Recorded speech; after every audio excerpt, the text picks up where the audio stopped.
Since its introduction over 10 years ago, the Apple II has proven to be a sturdy and persistent computer with a loyal following of devoted fans.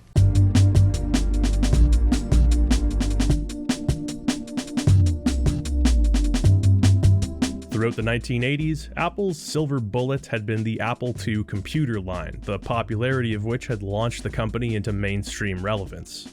Its intended successor, the Apple III, and later the Apple Lisa, both came and went, failing to land with even a fraction of their predecessor's impact. Upgradable hardware and revised models continued to breathe life into the enduring Apple II series. It was the computer that wouldn't die, and it launched countless careers in game development. John Carmack, John Romero, Tim Sweeney, Brian Fargo, Todd Howard. These developers have something in common. They all cut their development teeth on the Apple II. Few would shout the good name of the Apple II from the rooftops with as much gusto as Richard Garriott. And why not? By the late 1980s, Garriott owed his success to the Apple II. His first big break came with the release of Akalabeth. This led to the development of Ultima, then a partnership with Sierra Online for Ultima 2, the formation of his own company with Ultima 3, and mainstream international success with Ultimas 4 and 5.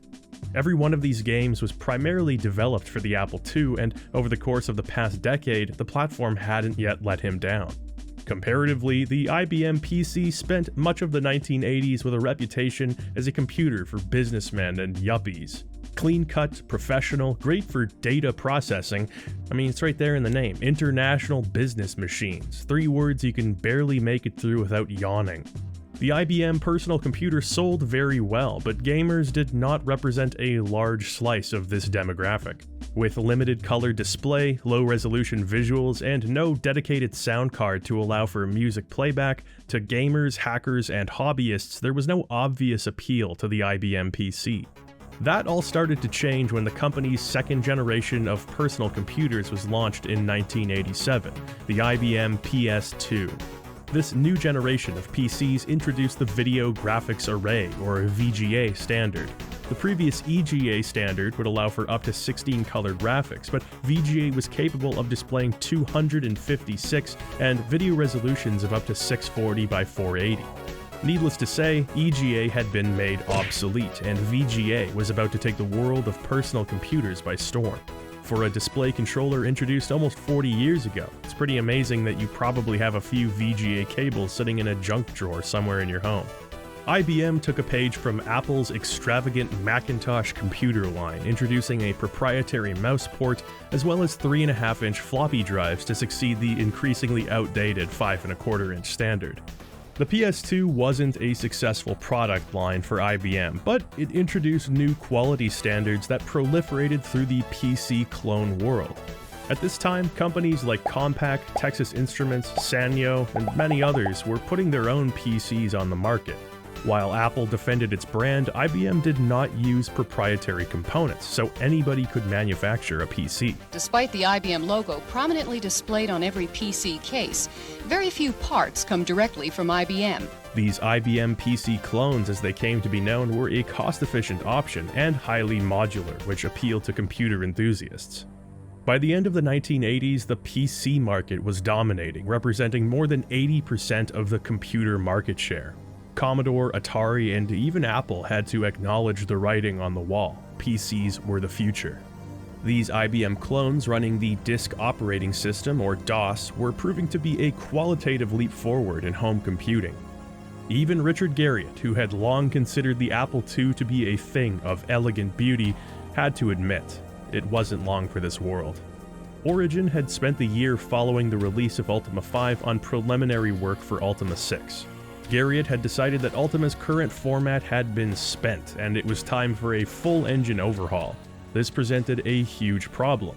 Ultima VI, as well as various other projects Origin had on the back burner, were well underway for the Apple II, a dying platform. Reprogramming what they had and switching targets to the PC market would require a huge investment. Most of Origin's programmers would need to be retrained, new blood would have to be hired, and much of the past year would essentially become a sunk cost. Richard and his brother estimated that this change would cost them millions of dollars, money that they didn't have. Richard had just spent a small fortune on Britannia Manor, his outrageous house in the Austin Hills, so he wasn't exactly rolling in disposable income at the moment. Richard and Robert seriously considered cutting their losses and walking away from Origin. In doing so, they still could have come out on top. Without telling a single employee about the conundrum they found themselves in, they decided to gamble. On top of putting up their own money, they took out a massive loan and announced to their employees that they would be switching gears. Like now. The studio hedged their bets on the PC with its new VGA cards. In retrospect, this was the right move, as VGA became the de facto standard for many years to come. At the time, Origin was operating on faith. The PC's market supremacy may seem obvious, but hindsight is 20/20. By this point, Origin had released their fair share of non-Ultima games. Several of them were financially successful, but none earned the honorable right to be sequeled. Still, the company continued to try their hand with some new properties.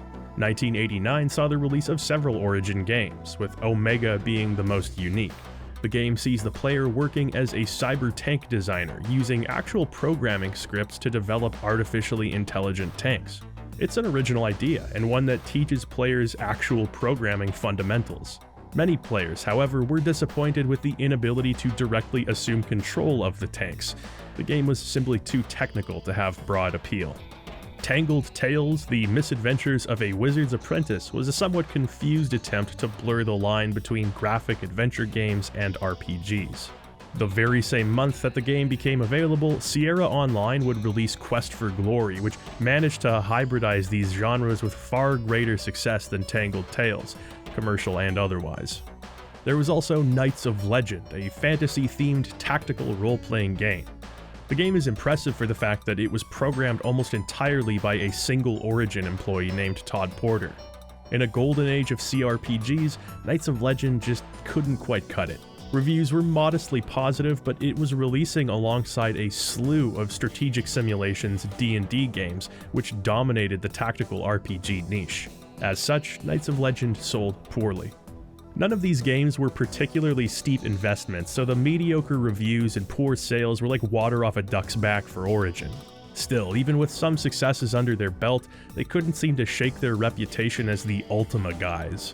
Well, one final game released in 1989 would plant a seed that would eventually change this reputation.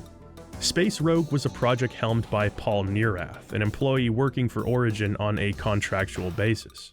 The game was pitched as a combination of Ultima-style role-playing with 3D space combat. It was compelling enough to be a more all-hands-on-deck effort than many of Origin's other projects. Many reviewers lavished praise on Space Rogue when it was released thanks to its realistic space combat simulation. The game featured complex mechanics such as faction reputations, ship customization, and real-time polygonal 3D graphics.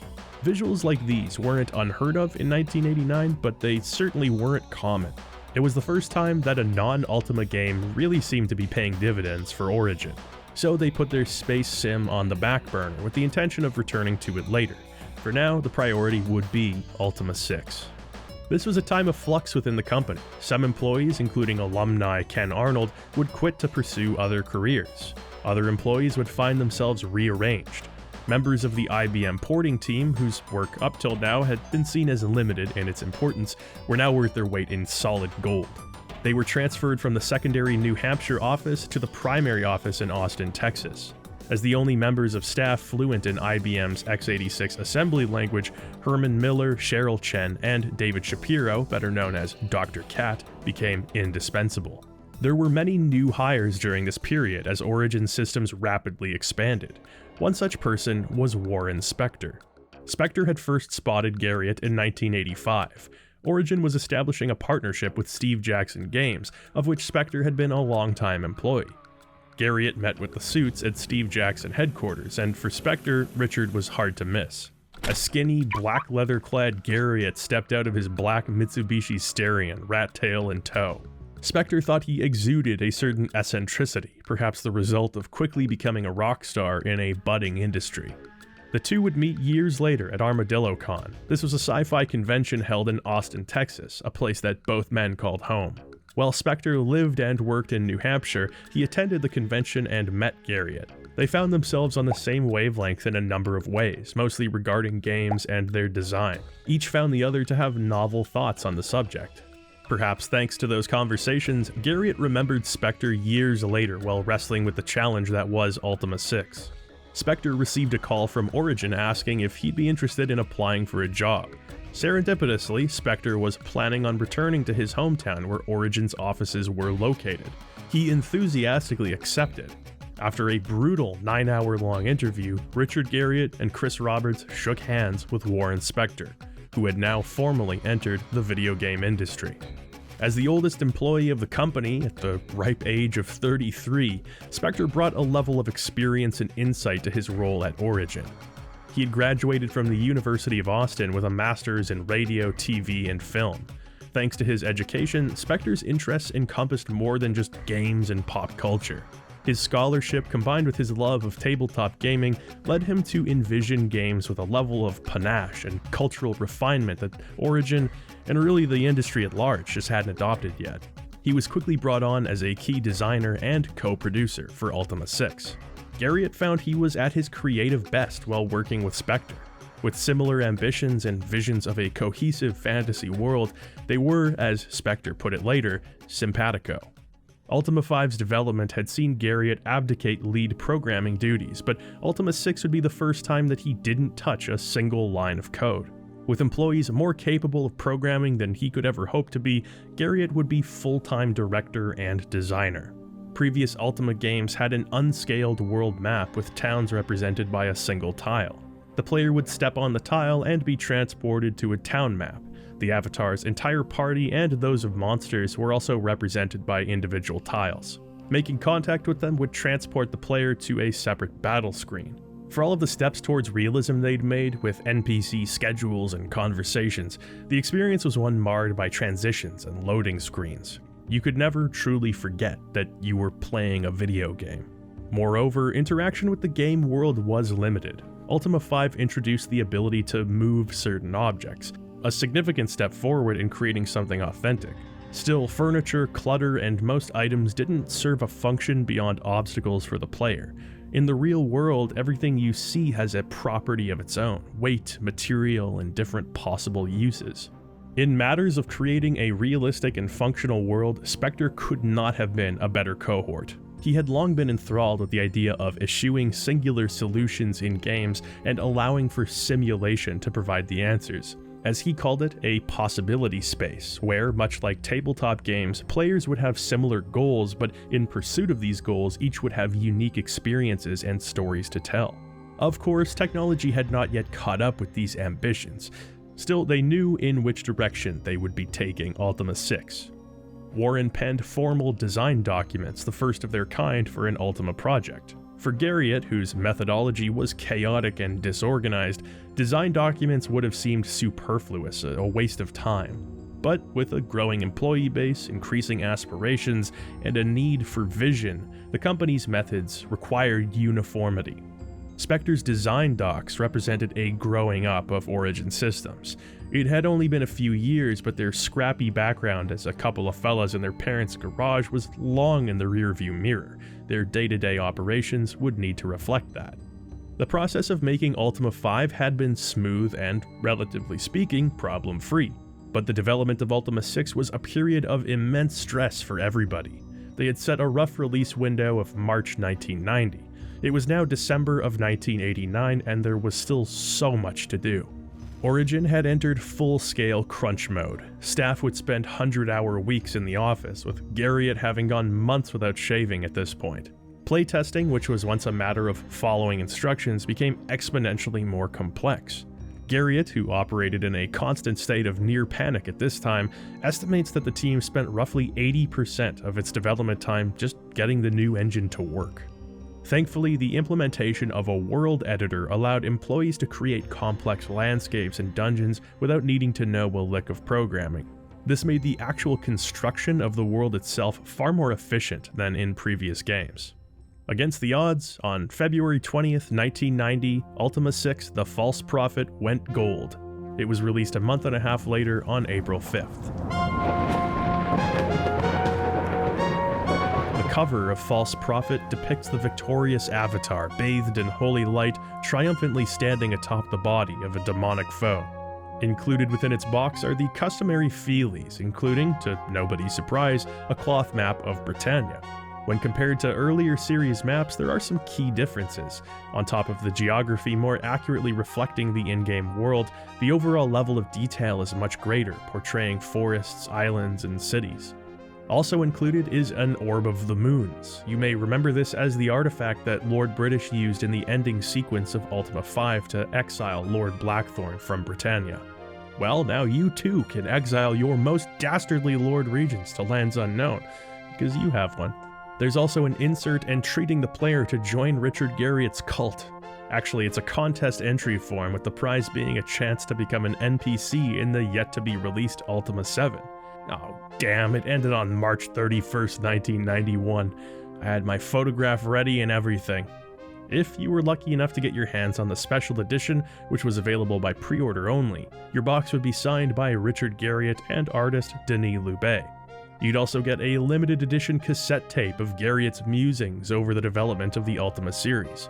Thankfully, this has been archived online, so you too can enjoy the sultry sounds of 29-year-old Richard Garriott speaking in the cadence of a man delivering an impromptu speech at a retirement party. With Ultima V, one of the first things I did was get more help. I actually started into Ultima V with another programmer, John Miles, working with me on it from the very, very beginning. Rather than containing a bunch of different manuals and reference cards, Ultima VI only has one, Compendium. This manual was penned by the scribe of Lord British, its words having been dictated by the king, or so the story goes. Like previous manuals, Compendium acts as both an instruction book as well as a document of Britannia's history, lore, and socio-economic structure. Lord British was originally a stand-in for the generic kingly quest giver, but over time he's become a central figure in the Ultima games. Yet his immortality, well, he's mostly immortal, and endless font of wisdom have made him an enigmatic figure. Just who is Lord British, and how did he ascend to the throne? For the first time, these questions are addressed in the manual. Lord British had inhabited the realm of Earth as an ordinary man. Similar to the Avatar, he stumbled across a moon gate which transported him to the land once known as Sosaria. The flow of time works differently in Sosaria, with Earthlings seemingly ageless. British arrived during a warring states period. His ageless nature, earthly wisdom, and successful unification of a fractured Sosaria made him a venerated figure. He was named Lord British after the region of this so-called Earth from which he came, and shortly after, Sosaria was renamed Britannia. Since then, he's ruled for many years, and with Britannia more prosperous than ever, few dispute his claim to the throne. Compendium further ties the stories of Ultima 1 through 3 to the current world of Ultima, with mixed success. Apparently, it was actually the Avatar who defeated Mondain, Minax, and Exodus. This seems to conflict with the fact that the Avatar only first discovered that Britannia was even a thing in Ultima 4. They've also changed the setting of Ultima 2 from Earth to Sosaria, which is very confusing because it's just Earth. It's clearly an attempt to drag those early games, kicking and screaming, into the more cohesive modern Ultima canon. It retroactively spaghettis up the background of those games though. I say just let the stories of 1, 2, and 3 pass into the annals of legend. I mean, there were dwarves and fuzzies in Ultima 3. What happened to the fuzzies, Richard? Anyway, I digress. The computer port situation is less remarkable than ever. The IBM PC version of the game is the clear victor, with the Amiga and Atari ST trailing behind in different ways. The Commodore 64 was still such a popular computer that they ended up porting the game to that system too, and the fact that it's even functional is a miracle. Ultima 6 on the PC is the optimal experience out of the box, no upgrade patch required. Thanks for your service, Voyager Dragon, but we don't need you where we're going. There's also the FM Towns Marty version, which is largely the same as the IBM version, with a few exceptions. The conversation system is a little different, the sound effects are higher quality. Oh, and the entire game is voice acted by members of Origin. Oh, yo, yum, I've got a clue, it's important, and just for you! This means you hear Richard Garriott voice not one, but two of the four characters you meet upon starting the game. Yet still there are forces of evil abroad in the land. The rest of my time, I prefer to spend exploring the woods. This might be a selling point for some of you, but I'm going to go ahead and play the game as originally intended. Hee hee ho, this pray good cheer I go. Come talk to me again and I'll give you another show. La-di-da-di-da. The False Prophet opens up in a manner similar to Ultima 4 and 5. It's the current day and we join the avatar who's actually meant to be us. How meta are we talking? Well, the time displayed on the VCR unit actually pulls the time from your system clock. That's me alright. I also have a pole dancing zebra centaur next to my computer, just in case. It's been over a year since we were last called forth to defend Britannia. Like in the introduction to Warriors of Destiny, the Avatar can't help but be depressed, having abruptly left his comrades behind in Britannia. He flips through channels listlessly, trying to distract himself. Suddenly, the sky opens up and rain begins to pour. A bolt of lightning strikes the ground directly in the center of the stone circle that's sent us to Britannia twice before. The Avatar, hey, that's us, finds a small black moonstone. Hey, I did find that, in the center of the circle.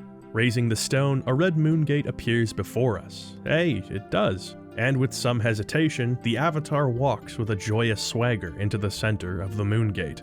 We return to Britannia, anxious but excited to see the friendly faces of our compatriots, with whom we've been through so much.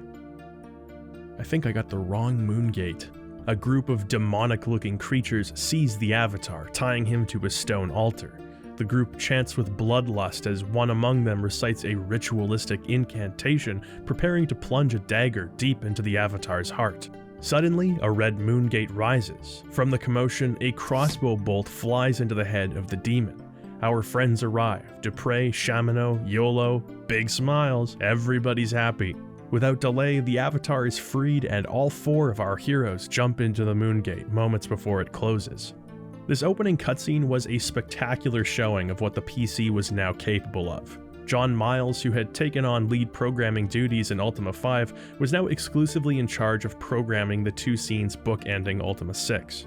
While Denis Loubet was brought back on as lead artist, the intro graphics were actually handled by a pair of New Origin employees, Dan Bourbonnais and Glenn Johnson. They put a lot of elbow grease into this scene. The overall increase in detail with the backgrounds and illustrations is an even greater jump than Ultima 5 was over 4. The finer details are impressive, such as programs playing on the screen within the screen, the subtle changes in lighting, the Domino's pizza box on the floor, that one must have been a common sight at Origin's offices. The movement of our avatar's eyes from the inside of the house to the outside is an inspired and cinematic effect. The intro feels like a comic book come to life. There's less of a need than ever for descriptive text alongside these images. After the intro, you'll begin the character creation sequence. Once again, a fortune teller asks us a series of moral questions, many of which we've already seen in Ultima 4 and 5. I had mentioned in regards to this sequence in Ultima 5 that it feels sort of obligatory, like it's a tradition for tradition's sake, here because people liked it in Ultima 4. The tarot cards associated with the virtues are no longer part of the equation. I think that's appropriate since Ultima 4 was the virtue game. Instead, your answers here dictate which ingredients are combined to create a potion that the avatar chokes down before beginning the game. This dictates only your starting attributes, as once again, Ultima 6 is by and large a classless experience. Like the previous game, you can import an existing character, meaning your avatar from Ultima 4 can still be your avatar all the way in Ultima 6, which is a cool feature. After creating your character and beginning a new game, you're dropped directly into the action. It seems some of those creatures jumped into the Moongate before it closed, with everybody landing in the court of Lord British. After disposing of the vile threat, Lord British informs us of what's been happening in Britannia since the Shadow Lords were defeated. After Lord British was rescued, the underworld where he was held captive began collapsing in on itself. As this happened, the foul creatures known as gargoyles began flooding upwards through the dungeons, attacking innocent Britannians and desecrating the 8 shrines of the virtues. Attempting to recapture the shrines has thus far resulted only in failure. We're told to seek a guard unit who were nearly killed in combat, as they now recuperate in the town of Cove. And with that, we're turned loose into a shiny new Britannia. The familiar world has never looked so good. It's more colorful, more detailed, more vibrant and animated. While the graphics are a major change, a more significant departure is how one navigates Ultima VI's world. There's not a single loading screen or transition between areas within the overworld of Britannia. Ultima VI is the first game in the series to feature a seamless, constant-scale open world. In fact, there's an argument to be made that Ultima VI is the first RPG ever to feature a seamless open world. Of course, loading into underground dungeon cells does necessitate a load, but in terms of exploring Britannia and its many towns, you can just go do it.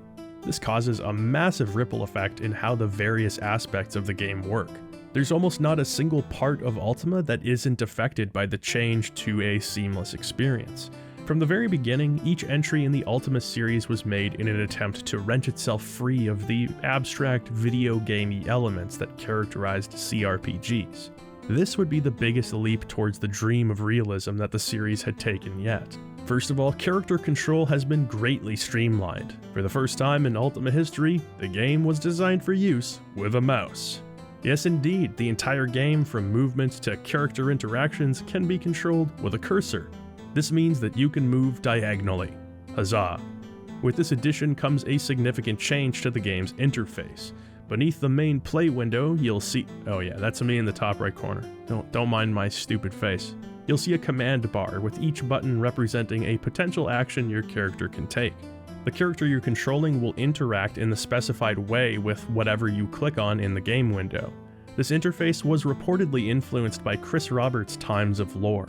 With Garriott seemingly impressed with the game's streamlined command systems, Ultima's previously unwieldy set of 26 or more keyboard commands has been pared down to just 10 actions. These can be activated with your cursor or by memorizing the hotkey, which is much easier to do this time around.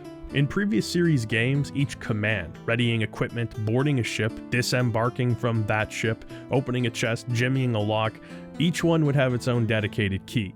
This list of complex actions would largely remain, but would be consolidated into a handful of more general, context-sensitive commands, such as use, get, or move.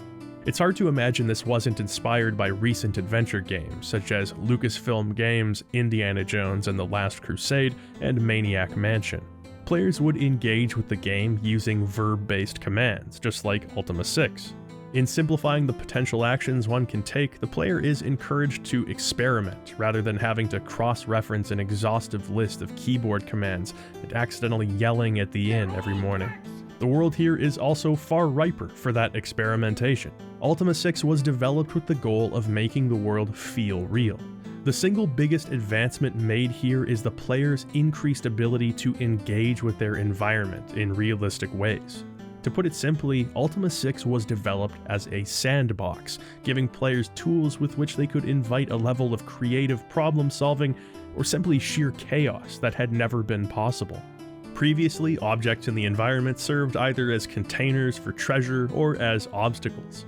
Now every single object, from the clutter and worthless baubles you find in people's closets to weapons to furniture to potions, all have their own characteristics. Weight, material, hit points, ability to be equipped or consumed, how it's affected by spells, and other hidden attributes. In the beginning of the game, after killing the gargoyle assassins, I pressed the get key and interacted with a dead gargoyle, expecting to loot them. I have to admit, I was somewhat surprised when my character stuffed the entire gargoyle corpse into his inventory. The corpse can be carried around, dropped anywhere, and looted whenever you want. Of course, you have limited weight capacity, so carrying corpses around is pretty much pointless, but it's the principle that matters here. It's not about why you'd carry a bunch of corpses around, it's the fact that you can. That's just one measly example. The possibilities here are impressive. The series had developed a bit of a rhythm in how it delivered its quests and tasks. Generally, players were expected to explore the world and speak with NPCs in order to find items that would allow for further progress. It was an interesting way of presenting an RPG, relying more on player knowledge and reasoning than linear progress. Still, these scenarios were limited in their variety and complexity, often working in pretty much the same way. False Prophet ups the ante, not only in the situations it places the player in, but also the number of solutions at the player's disposal. This was thanks to a simple but effective approximation of real-world physics. In previous Ultima games, if you encountered a locked door, you picked the lock. In Ultima VI, you can pick the lock or find a key. You can have your stronger party members lug around powder kegs, blowing doors open and saving some time. An advanced mage can cast an explosion spell to achieve the same thing. If you're near a castle, you can painstakingly move a cannon one square at a time into place and fire it at the door, blowing it off its hinges. A portcullis offers a different challenge since they can't be blown open. In these cases, you can use a telekinesis spell to operate a lever on the other side of the door. You can also recruit a talking mouse named Sherry in Castle Britannia, have her follow you around, and get her to sneak through the portcullis bars and operate the lever for you. The interaction system was developed in an effort to avoid a common trapping of many adventure games at the time. Anyone who enjoys the odd point-and-click can relate to the frustration of a character unable to climb a waist-high obstacle or move a ladder to another location to avoid a significant detour. Ultima VI was designed so that the player's impulses based on their real-world experience would be rewarded rather than rebuked. My philosophy is that once you get people compelled enough to sit down and play the game, the whole way you make a game successful is by giving them enough unique ways to do things. First, let them deal with pulling levers and things like that for a while. Then, after they've mastered that, you give them something else to do, like getting through doorways by blasting them down with a cannon. Next, you give them a monster finding quest followed by logic problems to figure out. You pace it that way. Assorted activities and a diversity of activities are what makes a game rich in my mind. Rather than wasting resources programming one-off set pieces, this implementation of physics would allow for more naturalistic puzzles that use consistent, understandable logic. One of the first tasks you're given in-game is investigating each of the shrines being attacked by the gargoyles. Meeting with the ambushed guards in Cove, you learn that the gargoyles are using moonstones on the altars to create barriers of invulnerability. I was having a hell of a time trying to break through these gargoyle forces to take the moonstones. Neither combat nor just rushing through would bear any fruit. I remembered earlier finding an invisibility ring in a chest. Ultima VI allows you to assume control of one party member of your choosing at a time if you want. So I slipped the invisibility ring on the avatar and snuck right past the gargoyles, grabbing the moonstone from under their noses and returning to my party. By my reckoning, this was the first time I truly felt that Ultima was offering me agency in gameplay. I didn't feel restricted to one line of thinking cooked up by the developers, but encouraged to devise and execute a plan of action. It may seem simple in hindsight, using invisibility to move past enemies, but I found it to be a really special moment. And that's what's immediately different about Ultima VI. You are given tools to create these moments. If you find a storm cloak, you can have one of your characters wear it to prevent the gargoyles from using magic. If you have no sense of loyalty, you can send one of your party members to bait the gargoyles away from the altar. There were moments during the playtesting phase of Ultima VI that absolutely floored Warren Spector. Players were coming up with solutions that none of the developers had even thought of, and of course, finding creative ways to break the game. If you find a treasure chest with a magical barrier but don't have the necessary magic to dispel that barrier, just clear out your inventory and take the whole chest with you. Eventually, when you find the right spell, you can just throw the chest down and unlock it there. Be careful when dropping the contents of your inventory. Glass shatters when dropped, so be ginger when moving those potions around. If you arrive at a quest-necessary NPC's house in the dead of night, cast a spell of awakening and you won't have to wait for their lazy ass to climb out of bed. Additions like these, in the words of Richard Garriott, augmented a player's sense of reality. Speaking of NPCs and their schedules, this aspect of Ultima V has been retained and expanded upon. Citizens wake up in the morning, head to work, go on lunch break, go back to work, head home or to the tavern. Hell, the banker actually works banker's hours. She's never there. With the unbroken nature of this world, Britannia feels more alive than ever. Incidentally, you can also kill any NPC in the entire game, often screwing yourself over. You really shouldn't, but damn if it isn't cool that you can. Well, except for Lord British. If you try killing him, this happens.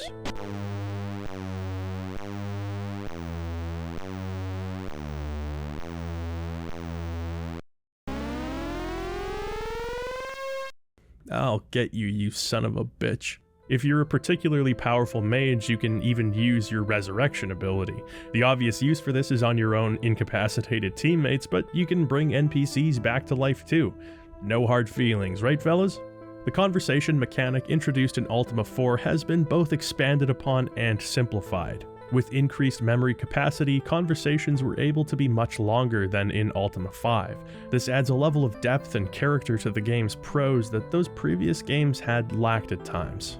You can even have conversations with your party members now, which really helps distinguish them as actors in this world. Up until now, they've largely been blank slates for you to project your own characteristics onto.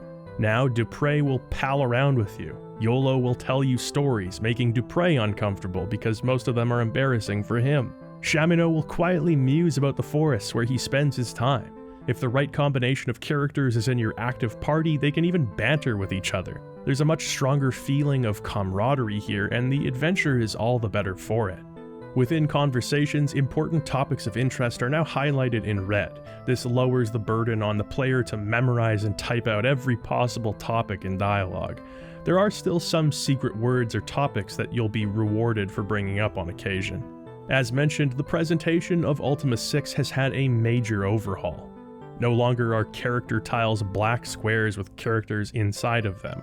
Now characters are sprites that can move over top of the background, giving the visuals a level of depth and layering that they hadn't had before. The avatar also walks now, with his legs, which move in an alternating pattern of left and right, like legs do. No more standing stock still and warping to the next tile when you punch an arrow key. Of course, the 256 color graphics are also a major improvement over the previous game. Frankly, the difference in this series over just 5 years is kind of astonishing and highlights what this period of game development was like. The world tiles here are varied and detailed, with high-quality animations. The game is again tile-based, 2,048 different tiles to be exact, painstakingly created by Denis Loubet, who uses the new engine to communicate his fun, vibrant sense of style. Some monsters are comprised of several different tiles, which makes them intimidating in a way that their dopey single-tile brethren could never hope to be. With visual clarity comes improved environmental storytelling, which was something pioneered by earlier games in the series. Wandering around dungeons, you'll occasionally come across the scene of an event that once occurred. These scenes are clearly communicated to the player and add some flavor to exploration. Every single NPC has their own portrait, from the least relevant to the plot critical. All 200 characters have a unique, charming little portrait showcasing aspects of their personality. The task of drawing these up wasn't laid at any one person's feet, but a group effort, and it took them weeks. Given that the portraits were made by people of differing artistic skill levels, there's a bit of differential in quality and style here. Some are more realistic, some more closely resemble a Disney movie, and some are unhinged. Marvin, you're naked. Still, I respect the guerrilla developer ethos required to get this done. It's one of my favorite new additions to the game. If you're a bad with names, good with faces person, this will make NPC hunts so much easier. Being able to play with Richard Garriott constantly staring at you also adds a layer of intensity to the game that you might appreciate.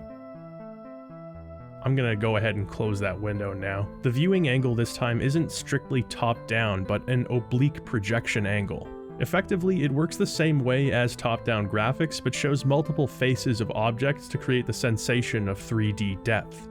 Some people, especially those used to isometric RPGs, are not fans of the oblique aesthetic, finding it disorienting. Years ago, I felt the same way, but I got used to the angle pretty quickly and started appreciating it. It's used here to pack more detail into the graphics without obscuring the player's view, and I think it's implemented well. It is a sticking point for some, however. I find there's a much bigger problem with the game's visuals, and that's the limited viewport. The screen in Ultima VI is more or less divided into 4 sections: the toolbar, the character window, the event window, and the play window. The play window is not only smaller than it was in Ultima 4 and 5, but displays 2 fewer in-game tiles horizontally and vertically, showing 9x9 as opposed to 11x11. 2 might not sound like a big number, but when your game resolution is 320x200, every little bit makes a difference. Sprites are bigger, tiles are more detailed, and environments are visually busier. In spite of, and occasionally due to, some of these changes, your ability to simply orient yourself is constrained. This has a pretty negative effect on exploration. See, in previous Ultimas, the tile graphics were simple, clean, and representative. An entire city would be represented by one tile, and those cities really stood out on the overworld. There's no confusion about where you are and where you need to be.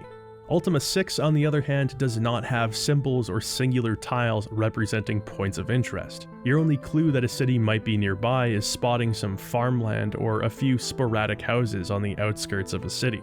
From a world cohesion standpoint, this is really cool. Like a real city, you don't just immediately move from wilderness to buildings. There's sort of a naturalistic transition before reaching a denser residential area. From a gameplay standpoint, this can be incredibly frustrating. Because of the small viewport, it's very easy to walk right past critical points of interest without ever having known they were there. Using a magic gem to view the surrounding area, you can see that I'm like 6 steps away from one of the game's 8 major cities, but I might as well be in the wilderness here. The detailed graphics can make it difficult to understand specifically where you are in Britannia, made worse by the fact that it now takes much longer to reach destinations. It's at its worst when you're trying to find a hermit who supposedly lives in the forest or an entrance to a cave somewhere. It's likely that you'll walk past your goal completely, never realizing that you've already overshot. The cloth map is generally helpful, but when you're, say, looking for a specific NPC that sells you spells, finding them can be a matter of luck. It's especially brutal once the sun goes down. You become blind as a bat. The viewport is one area of the game that really would have benefited from expansion more than anything. The toolbar at the bottom of the screen takes up an unnecessary amount of space. Using the papyrus-like user interface as a framing device for the map looks cool, but its ragged edges obscure a full extra tile. I know that tile is being rendered anyway because when an enemy is in one of these squares, you can hit them with ranged attacks by clicking outside the box. The constrained viewport is already a problem in Ultima VI, and this is a stylistic choice that makes it worse. Origin were seemingly aware of the effect this had on the game, so occasionally you'll have party members alert you to an enemy in a particular direction. It's actually a pretty good idea and does help quite a bit, but it would have been nice if old eagle-eyed YOLO could say, "Hey Avatar, you've walked past the same dungeon entrance 15 times now, what gives?" He's only ever on the lookout for deer and snakes, it seems. If you've played the previous 2 Ultima games, you're at a supreme advantage. Knowing the layout of Britannia and what landmarks to look for on your way to the game's various towns and dungeons is going to be your saving grace. Even with this information, you're going to have to construct some maps of these areas in your imagination, possibly the most fallible cartographic tool available. The deep forests of Yew are particularly brutal, with a near total lack of distinctive features and hundreds of trees blocking you from moving. The game looks great, but a couple extra tiles of visibility would have made a very positive difference. Another major presentational development is the game's inclusion of music. Yes, not the music is better, but the fact that there is music. See, without the user-made upgrade patches released many years later, previous Ultima games released on the IBM PC didn't include any kind of music. While Commodore and Amiga computers had built-in sound chips, and Apple II had aftermarket hardware like the Mockingbird, IBM had nothing but some built-in speakers. This allowed for only the most rudimentary music, and many developers such as Origin didn't bother taking advantage of it. That changed in a big way with the release of the Ad-Lib music synthesizer card. The Ad-Lib allowed music playback by way of FM synthesis. After the company convinced Sierra to make the card compatible with King's Quest IV, the floodgates were opened and the Ad-Lib was rapidly adopted by game developers. Not long after the release of the Ad-Lib, Roland released the MT32. The synthesizer was originally marketed to musicians, but with excellent sound quality and more available channels, it wasn't long before PC gamers hitched their wagons to the device. Roland then pivoted their marketing accordingly. At a suggested retail price of $695 back in the 80s, mind you, the MT32 was certainly the boutique choice. Still, many felt that the unmatched quality of the synth made it a worthwhile investment. Regardless of your sound device of choice, Ultima 6 was made natively compatible with both the AdLib and the MT32, allowing IBM owners to enjoy Ultima in all of its sonic glory for the first time. The AdLib synth has, for lack of better term, a warm, nostalgic quality to it. It's the kind of sound one immediately associates with late 80s and early 90s PC gaming.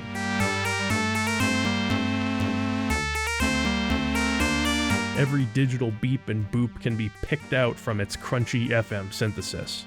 The MIDI playback on the MT32 is much fuller and bolder, but also gentler and softer around the edges. Notes blend together naturally, more effectively emulating the sound of real instruments.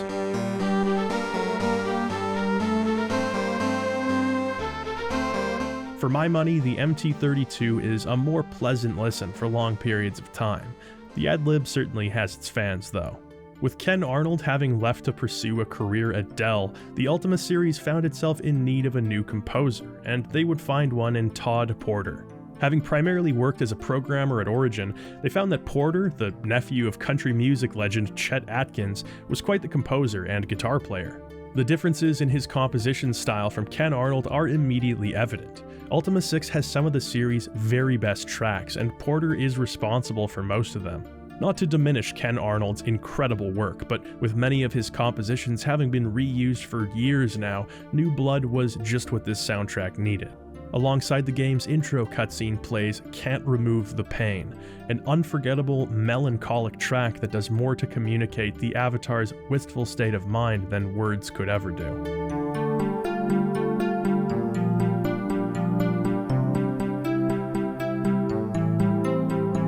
Marking the reunion of the Avatar with his old friends, Fall Leaves uses the motif established in the previous track to spin those downcast feelings into hope for the future.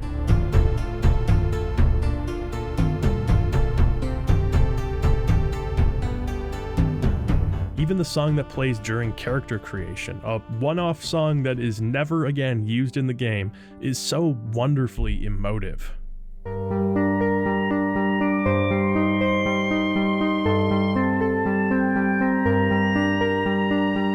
I have to make mention of the game's dungeon music. It's my personal favorite track in the game, number of hours I heard it while playing notwithstanding. The chords here are so non-traditional, and they achieve such a big sound on the MT32. It sounds ancient and otherworldly, just great dungeon music.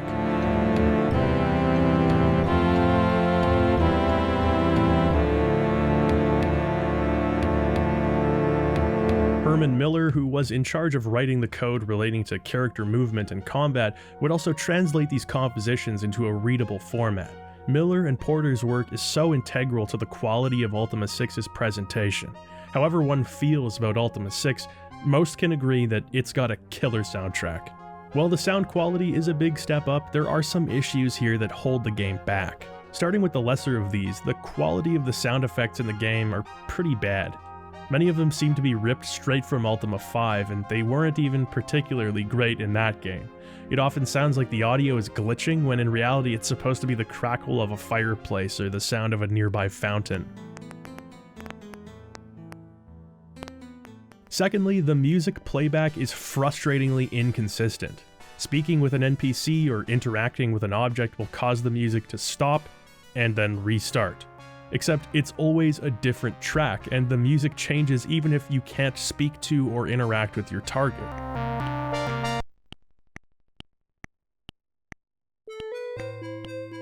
Just messing around in the game world as intended causes so many abrupt interruptions to the audio. For the most part, your location in the world doesn't affect which tracks can play, so you'll be hearing the first few seconds of the same handful of songs again and again and again. The absolute worst is when Rule Britannia starts playing. Look, I get that it's a thematically appropriate song to play when I'm speaking to Lord British, but for the love of God, I don't need to hear Rule Britannia for 25 minutes on a loop while I'm walking through the desert. The song is like 13 seconds long. Why does this need to be in the exploration music pool? As mentioned, the story of Ultima 6 begins with you being given a task: stop the gargoyles from destroying the 8 shrines. In order to take the moonstones from the shrines to stop the gargoyles from teleporting in, you'll first need the rune and the mantra of the virtue associated with that shrine. Now, this is going to be a very familiar setup for anyone who's played the past few Ultima games. Find the rune, discover the mantra, travel to the shrine, and yeah, that's pretty much the size of it. When this open-ended goal was introduced in Ultima 4, it felt novel. While prior Ultima games had been open-ended in their exploration, this was the first time that the objectives themselves were non-linear, rewarding the player regardless of which direction they went in. It also just worked perfectly for the type of game Ultima 4 was trying to be. It wouldn't be accurate to call the game plotless, but the narrative goals were far less structured. The player tried to prove themselves moral rather than defeat a villain. This lower-stakes, free-form story encouraged the player to act the part of the drifter, rolling from town to town, speaking with everybody, finding runes and mantras in the process. It was very intentional and very smart in how its game design coalesced with its narrative. Warriors of Destiny was the prototypical subversive sequel, essentially forcing you to reflect on what you'd learned in Quest of the Avatar while calling those lessons into question. As an inverted Ultima 4, having the 5th game retread those steps was itself a unique twist and an interesting payoff for fans of the previous game. The 6th game, having followed in these footsteps for a 3rd time, leaves me with mixed feelings. One of the biggest differences here is that the presence of the virtues is much more passive in the 6th game than the previous two. The virtues were innately tied to the stories of Ultima 4 and 5. Here, they're seldom mentioned, much less practiced, and feel incidental rather than a foundational building block of Britannian society. Now, as a matter of plot, I don't see this as purely a negative thing. As a natural evolution of this world, this makes sense. The Age of Enlightenment began many years ago. After all, a year for us, the Avatar, is decades for the people of Britannia. The virtues are increasingly being taken for granted by the citizens. The age of spiritual vigilance and philosophical rigor has settled into more of a relaxed peace and common understanding. The 8 virtues have seemingly become embedded in Britannian law. This has allowed them to become second nature for the citizens, but also places them at risk of losing their meaning as the people become more distant from the core truths of the virtues they practice.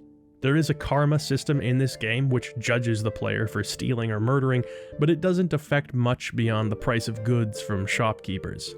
The issue here is that without the virtues as a central focus, hunting for runes and mantras feels like a scavenger hunt rather than a quest for meaning. With the improved dialogue system, fuller characterization, and stronger narrative focus, the cues that False Prophet takes from its predecessors don't always play to its strengths. It feels, for the first time in Ultima 6, that the game is compelling in spite of its adherence to tradition rather than because of it. For a game meant to be a fresh start for the series, this structural obstinance is all the more noticeable. The rune quests in Ultima 6 aren't stepping stones on a journey of self-discovery, but a pretense to have the player explore and talk to NPCs, and there's certainly value in that. The design of the game feels much less rigid, allowing it to surprise the player in a way that the previous games couldn't do. Ultima is something of an odd series in that many of its games post-Exodus recycle its game world. Each game has roughly the same layout, the same towns, the same dungeons, many of the same NPCs, and so forth. It may be tempting to see this as lazy or assume that Britannia would wear out its welcome, but strangely enough, that's really not the case. In fact, the concept of reusing Britannia shows greater potential over time. Town and dungeon layouts change, the people change, and the degree of granularity with which you can appreciate the world only increases with each entry. There's a sense of familiarity beset by novelty as you explore familiar towns and countrysides in more detail than you would have thought possible a few years prior. It's like returning to a place you haven't seen since you were a child, vindicating those rose-tinted memories while overwriting them with a fresh perspective. In this way, the perennial return to Britannia isn't a weakness, but a unique strength of the series. While many CRPG sequels tried to dazzle players by wiping the slate clean, you could always warm your tired old bones by the fire in Britannia's familiar pubs. Finding the new iteration of a familiar town for the first time and just walking around is a joyful experience. With False Prophet, a sense of wanderlust is evoked more than ever. Because of the dramatically different scale, cities seem smaller, but feel much denser, which I think is a good change. The level of complexity in the basic acquire the rune quests is much higher than in previous games. It also gives you a chance to mess around with the new game systems. Information on a rune is almost always given by the mayor or leader of a town, and thanks to the improved graphics, you can actually see the difference between a government building and some bachelor's bungalow. Some runes are much easier to find than others. The Rune of Honor is just sitting on a pedestal intrinsic. I'm the avatar, so I'm just gonna go ahead and take this. Finding other runes can be more complex and more enjoyable as a result. The Rune of Justice, located in the town of Yu, requires you to snoop a bit. You hear tell that a thief named Boskin stole the rune. To reach Boskin's jail cell, you'll need a key from the jailer, which means you'll need permission from the mayor.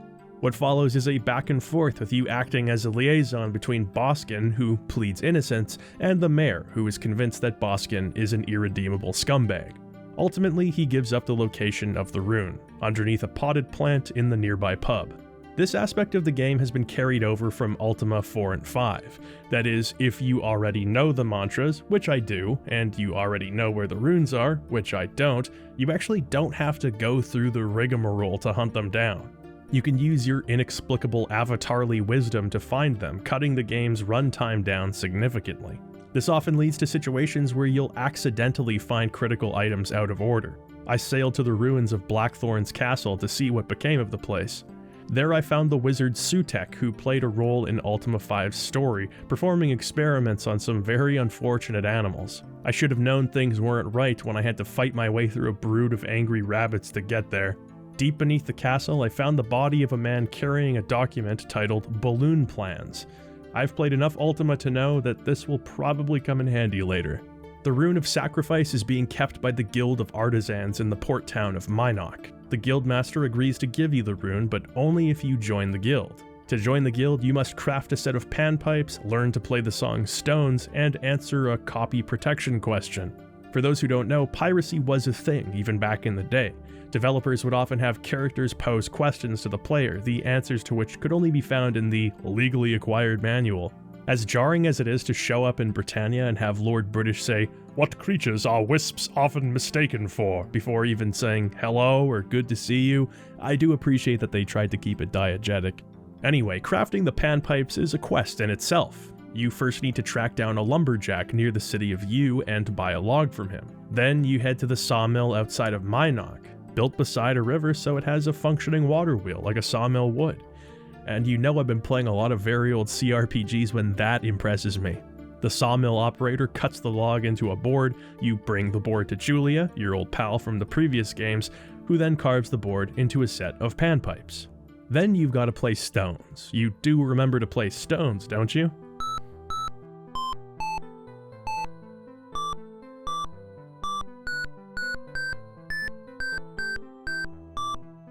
Okay. That's not stones. You learned stones in Ultima 5. It was the only way to acquire the sandalwood box. You did get the sandalwood box, didn't you? It was the only way to get the good ending. Well, don't worry, YOLO's Talking Horse Smith tells you how to get the sandalwood box. A full game after it's needed. Thanks for trying, Smith. You can also learn the notes required to play stones from Gweno, YOLO's wife, who is based on the late Kathleen Jones, who was David Watson, or YOLO's wife, in real life. In case things weren't getting meta enough, Jones actually factually wrote the song Stones with her husband, and you learn it from her in-game. The previous avatar who owned my copy of Ultima 5 graciously wrote down the note chart to Stones in the game manual, so I have no excuse for not knowing the damn song. At last the song is played and the avatar is welcomed into the guild. A fun and lighthearted set of challenges to acquire the rune. The Rune of Humility is being guarded by the mayor of New Maginsia, who promises to give it to the avatar if they can answer this question: who is the humblest person in all of New Maginsia? You're meant to speak to each citizen of the town, figuring out who fits the bill by picking up on subtle clues made easier by the game's expanded dialogue system. Of all the various rune hunts, I think the Rune of Spirituality best represents Ultima VI's greatest strengths, but also where it falters. The Rune of Spirituality is located in Skara Brae. Meeting with the mayor, you find he entrusted the safekeeping of the rune to Quentin, a man who was supposedly killed gruesomely by gargoyles. With no further leads, you are encouraged to look into the murder of Quentin. His closest friends seem to find something odd about the circumstances of his death. The more you investigate, the more it becomes clear that some kind of foul play was involved. The people of Skara Brae will tell you of ghost sightings, making it obvious that the Avatar somehow needs to get in contact with Quentin's ghost.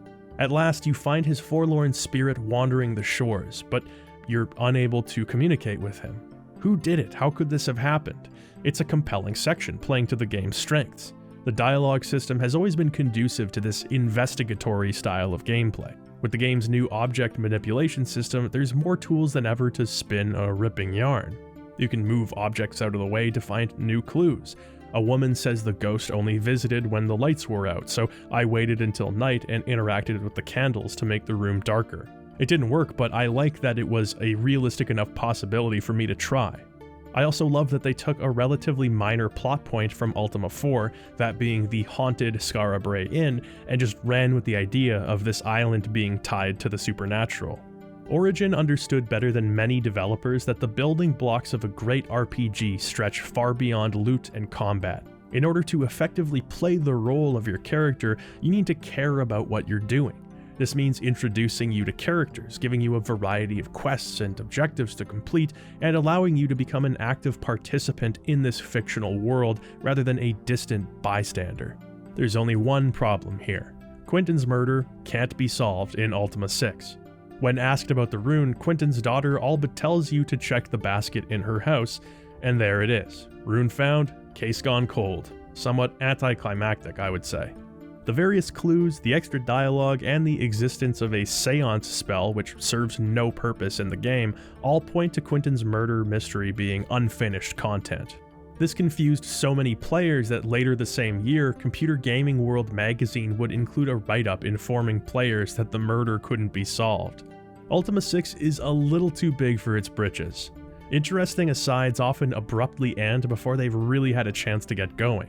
Even in its seemingly unfinished state, the Skara Brae mystery sets high expectations in how involved these rune quests can be, but the remaining quests never quite meet those expectations. The new engine seems like a great platform for structured quests or activities, but there are surprisingly few of these, and most of them are basic dungeon crawls. Dungeons are another instance of significant changes being made to Ultima, in some ways improving the experience, and in other ways, not so much. Since Akalabeth, Ultima's dungeon segments have been first-person, pseudo-3D labyrinths totally distinct from the rest of the game. Each game saw improvements being made in different ways, until now. Ultima VI, in an effort to create a more organic, connected world, has completely done away with the traditional Ultima dungeons.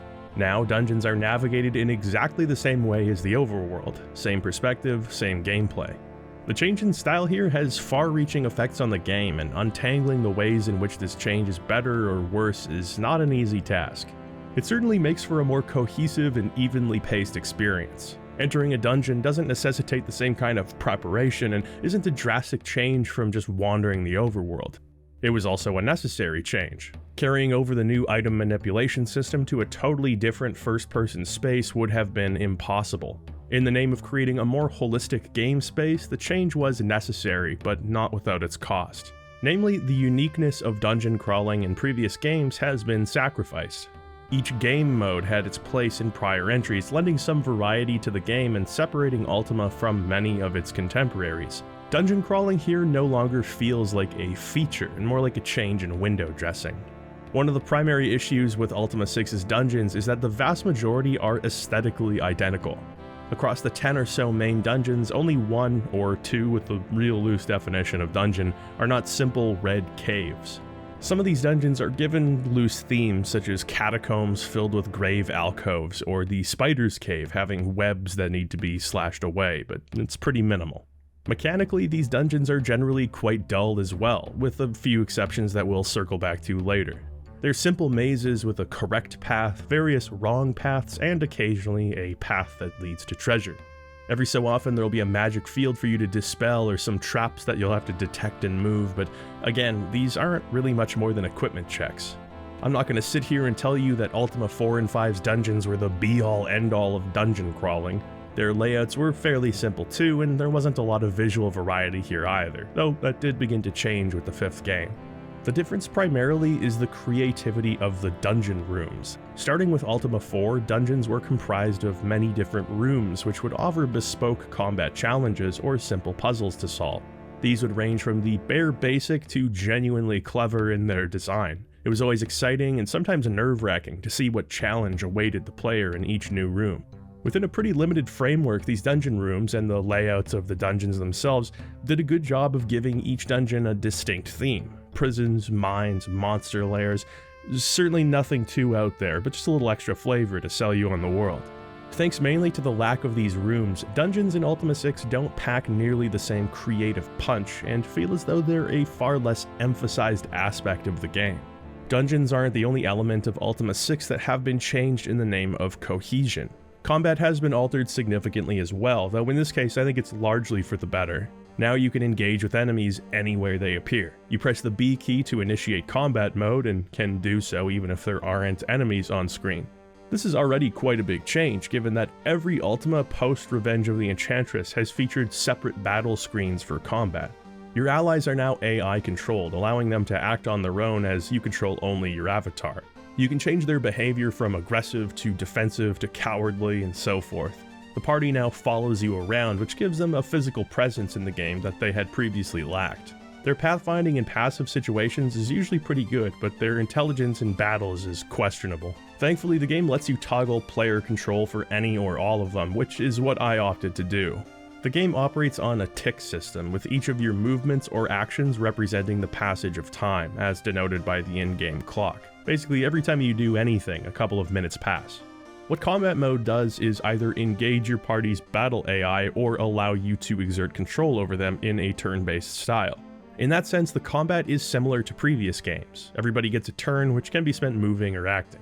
The difference being that since combat takes place in the same cell as exploration, dungeon crawling, and everything else, your characters can perform the same actions in combat as they can in standard gameplay. You can throw items around, use doors, cast utility spells. Hell, you can even just end combat and just resume standard movement. The enemies will pursue you and your teammates will not be able to attack, but going in and out of combat mode is often a good way to reposition yourself for a more favorable formation. This is important since you're actually not in charge of your party's formation. They just follow you in the order that they were recruited. If you want Dupré at the front, you'll have to kill and resurrect all of your other teammates to reset their position. Sorry. I don't know what they saw on the other side, but none of them have been the same since. Even outside of the Battle Anywhere system, there's been an effort made to have the battles and enemies feel a bit more organic. Enemies now typically stick to their own kind. No longer do you have demons, beholders, and sea serpents working together against you in perfect harmony. As a matter of fact, you'll often come across groups of enemies fighting with each other while walking around. Sometimes this happens off-screen, which makes the event panel a bit confusing. Oh no, we've been in this cave far too long. My party is suffering from Richard madness. Loot also makes sense. You won't have snakes carrying claymores or spiders with helmets. The concept of wildlife works much better with this game system, since you'll sometimes just encounter a herd of deer while walking around, as opposed to seeing them as enemies on the world map. You can still cast offensive spells like in previous games. Ranged weapons are still the preferable option like in previous games, and you can still swap your equipment during battle, like in previous games. What is very much not like previous games is False Prophet's difficulty level. Ultima 6 is very, very easy. This was whiplash coming off of Ultima 5, which I found to be often brutally difficult. Even low-level enemies could just ruin the avatar's day in that one, and a full party with high-level gear was an absolute must to beat the game. Ultima 6, on the other hand, is very much directed at novice players. Enemies do less damage, healing is more accessible, and terrain no longer affects your movement speed. There's a spell called Help that's basically free to cast that resurrects your party members, refills their health, and sends you back to Castle Britannia. Not once did I ever feel it was necessary to fill out all 8 slots of my party. To the contrary, having my party walking around, standing on top of items I was trying to pick up was annoying enough. The extra firepower just isn't needed here. You do have to recruit Sherry the Mouse for one rune quest, but I mean, Sherry really sucks. Terrible strength, low HP. Sorry, Sherry, but your time is up.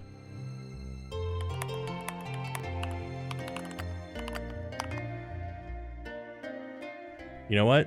Sherry's in. Sherry can stick around. I've changed my mind, everybody. Sherry is all in. Welcome to the party, Sherry. Ultima V introduced a classless system, which was noteworthy given that every other game in the series prompts you to choose a class in the beginning. The focus for the avatar is instead on building attributes: strength, dexterity, and intelligence. False Prophet continues down this classless path, having now largely homogenized even NPC classes, sometimes in strange ways. Druids, for example, can't use spells, which is just baffling. Frankly, they don't really need to. As long as the avatar has a spellbook handy, there's really no reason to stress about anyone else using magic. Still, changes like this are peculiar and remove some of the strategy that goes into party composition. Sherry, for instance, started out as weak as a party member can be in an Ultima game. By the end, I had her decked out with a bow and magic plate armor. Blacksmith, I require the strongest and tiniest suit of magic armor you've ever made. The magic system in this game is slightly altered from Ultima V. There are a handful of wizards around the world who teach different spells and sell different reagents. To learn a spell, you just need to buy it and then move its page into your spellbook. You'll be able to cast it as long as you're the right level for the spell, and of course, if you have the proper reagents in your inventory. The wizards are scattered in some of the most inconvenient places in Britannia. One of them is in the deep forest, and I mean, you know how I feel about that goddamn forest. If these trees didn't have collision, I'd be all smiles, but the fact that you bump into them makes me want to root for the sawmill. One wizard is north of Skara Brae. You can take a little skiff to his island, and the person at the dock even warns you, remember to bring the skiff back when you're done, please. I was so excited to get my reagents that I clicked my heels together and teleported away from the island, stranding the skiff. Unfortunately, this means you have to pilot a frigate around the entire southern tip of Britannia to get back to this island, and that's not a quick journey. Once you're a more confident wizard, you can actually use the telekinesis spell to move the skiff back to Skara Brae if you forget it. That is awesome. Some of the utility spells like Awakening, Telekinesis, and Resurrect we've already talked about. There's plenty of offensive spells, and some of the final level ones like Deathwind and Mass Kill, which is the coolest name for a spell ever, by the way, are very effective. The problem again is that you don't really need them. By the time you've reached the level cap required to cast these 8th circle spells, you're beefy enough to do without them, easy. On the topic of leveling, there have been some changes made there too. Once you've gained enough experience points, you can meditate at one of the 8 shrines. Each shrine correlates with a different stat or set of stats. For instance, the Shrine of Valor raises your strength by 3 points. The Shrine of Honesty does the same for your intelligence, and Compassion for your dexterity. Spirituality raises all 3 stats by 1. The issue is that several of the shrines will only raise 2 stats by 1, robbing you of an extra point. This makes the shrines obviously inferior to spirituality. Humility doesn't give you any points for anything, so, you know, if you meditated at that shrine, it's like tough shit. You get a humble increase of nothing. Thankfully, leveling up is much more expedient than it was in Ultima V. Leveling was downright laborious there, and even worse, high levels were necessary. Neither of these facts is true in Ultima VI, which is far more generous with its experience points and doesn't require a max level character to beat the game. There are certainly some difficult combat challenges, but you're given way more tools to succeed here. Combat has arguably been the central pillar of Ultima starting in the early days, but Ultima VI marks a sea change. It's plain to see that the game's focus is not on dungeon crawling or combat, but exploration and problem solving. That's slimming down 2 major aspects of the previous games. And you know what? Against the odds, Ultima VI gets away with it.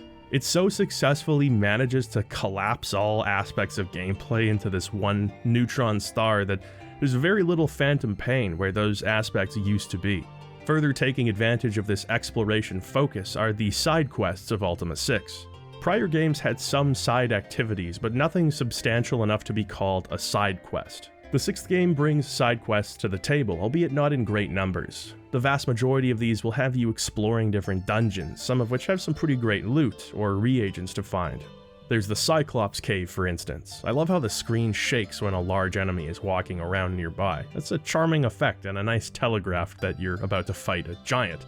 Even if some of the side quests aren't particularly rewarding, well, that's life for you, and the characters you interact with are usually fun. The game does often take itself seriously, but there's plenty of humor to be found in optional conversations, which makes for some nice levity considering the circumstances. Garriott wanted to provide the player with more avenues to achieve their goals, so now you can actually work for your money. Different cities around Britannia will have different raw materials for sale. You can schlep these around to other cities, selling them at a premium and actually making some decent money. For example, selling thread to a weaver or selling flour to a baker. You can only sell one item at a time though, so it really is like clocking in for a shift if you decide to make money this way. Exploring the world in some ways is harder than it's ever been, and in other ways it's absolutely trivial. I've already said my piece regarding the small viewport, but I haven't whined about boats yet. Like Ultima V, you can buy skiffs and frigates. Skiffs are cheaper, but they sink if a sea serpent looks at you the wrong way. Frigates are expensive, but they're heavily armored, capable of firing cannonballs at enemies, and can even store skiffs aboard. Knowing where you are on the open sea is almost impossible. Between the viewport and the endless ocean, this game is likely to trigger your claustrophobia and agoraphobia at the exact same time. Gems, which create a limited surrounding map of the environment, are absolutely necessary in this game, but on the ocean, not even gems help much. They don't show enough of the surrounding area, and I mean, even when you can see a landmass, it just looks like every other landmass. Arriving at this shoreline means nothing. Every shore in the game looks like this. The benefit of the simplistic graphics in earlier games was that stuff like swamps or mountains immediately told you which shore and which continent you were arriving at a lot of the time. Here, whether you've arrived at Skara Brae, the Buccaneer's Den, or Moonglow, you won't really know until you disembark and go exploring for a couple minutes. God help you if you lose your ship, because it's real easy to do and ships cost money. Remember, we parked an itchy lot. The food system has been reworked to allow you the luxury of getting lost without panicking. Every Ultima game up till this point has made stockpiling food mandatory. Every step you take, every move you make, you'll be eating food. Now food isn't required at all. You can choose to rest anywhere there's space on the overworld. It's used to pass time, and if you have enough food, your characters will eat and regain health as well. As filling and thrilling as it is to eat 3 hams while camping with your buddies, carrying a ton of food encumbers you easily, so it's usually not worth it. The convenience of being able to sail to the other side of Britannia by traveling in a straight line and looping back over has been done away with. They've opted instead for the new and exciting Flat Earth model, which forces the player to sail across the breadth of Britannia's ocean to reach the other side. People often use the game's story as a reason that this change was made.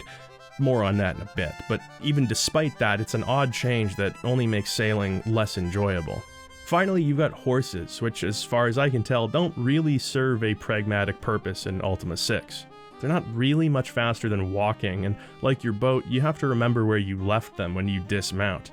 Not worth the trouble in my estimation. Sherry also temporarily transforms into a human when on horseback. Not getting Liu Bei to draw a mouse riding a horse was a huge missed opportunity. Getting around is hard, but actually, it's very easy. That's where the Orb of the Moons comes into play. Remember that from the intro and game box? Far from just a cool rock, the Orb of the Moons allows you to instantly teleport to 22 different locations around Britannia depending on where you drop it relative to your character. For instance, if you drop the orb directly in front of you, you'll teleport to Castle Britannia. 2 spaces to the right, you'll arrive in U. All of the major cities and shrines can be fast traveled too. This is particularly useful for the Shrine of Spirituality, which can normally only be reached by waiting for 2 full moons. Given how slowly time moves in Britannia, that can be a pretty long wait. It's easier to just throw the rock on the floor and go there. On one hand, I have to admit that the Orb of the Moons often trivializes the act of navigating Britannia. Instantaneous travel somewhat diminishes the sense of adventure and scale of the world. On the other hand, the game is absolutely built around the orb's use, since many quests involve traveling back and forth between the same few places. As it stands, it feels like an inelegant solution to a self-imposed problem. A happy medium between the 2 extremes has already kind of been reached: moongates. The previous games allowed you to travel between moongates. They were never located directly in a town, but somewhere just nearby enough to be convenient. A powerful mage could also use the gate travel spell to instantly teleport to a moongate's location. Technically, moongates can still be used in Ultima VI, but they've been made much less useful. For one thing, as mentioned, the flow of time is quite a bit slower compared to previous games. Moons and their orbit act more realistically, which is a neat touch. In fact, an eclipse can occur, which leaves the world in a darkened state even during daytime. I really dig that. but when moon gates appear and where they take you depends on the current moon phase. Given the slower passage of time, this makes waiting for the appropriate moon phase impractical. In its current form, the Orb of the Moons just feels a bit too much like a crutch and should have been subject to some sort of compromise. Maybe every time you use it, there's a 50% chance Lord British will die. That would be fun. There are still some locations that you'll have to seek out the old-fashioned way, namely the 3 institutions of the Principles: Empath Abbey, the Lyceum, and Serpent's Hold. These once great strongholds are an example of how the constant scale of Ultima VI can leave some areas feeling a bit underwhelming. The exterior of Serpent's Hold has been expanded with a small village now. The fortress itself feels smaller though, a consequence of this more magnified Britannia. Certainly the old Serpent's Hold wasn't large, but you got the sense that it was big given how the game presented it. This is especially true of Empath Abbey, which is so diminutive that I walked right through it on my journey to find it. The Lyceum doesn't really feel like a grand organization of academic pursuits, but a disparate collection of buildings inhabited by a handful of wizards. It does have an underground library full of books that add a great deal of world building to Ultima. I do love the game manuals, but it's nice to have some of that lore burden offloaded to the game itself. For example, one book is full of mantras, many of which we haven't seen yet, which seems to hint at virtues beyond those we know. It makes Britannia feel a bit bigger, you know what I mean?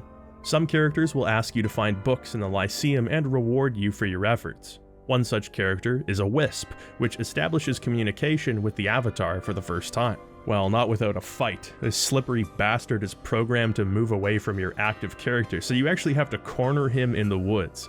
Having this bonehead and his lackeys playing monkey in the middle with you probably isn't a great first impression of humanity. Far from the mindless enemies they appeared to be in earlier games, the Wisps are revealed to be interdimensional beings from the world of Zoranite. This Wisp speaks of many other worlds full of intelligent life. The Wisps travel to these worlds to seek knowledge and information, knowledge which the Avatar can offer them in the form of a book. The Wisp will show its gratitude by offering you gold, precious gold, or, otherworldly knowledge. But gold, nuggets as big as your fist. You'll also be given the gift of Armageddon, an 8th level spell that kills every living thing in the world. Good thing they entrusted it to the Avatar, paragon of virtue. Hey, Avatar, why are you quick saving? I mean, who could help themselves? Armageddon, as promised, kills everyone.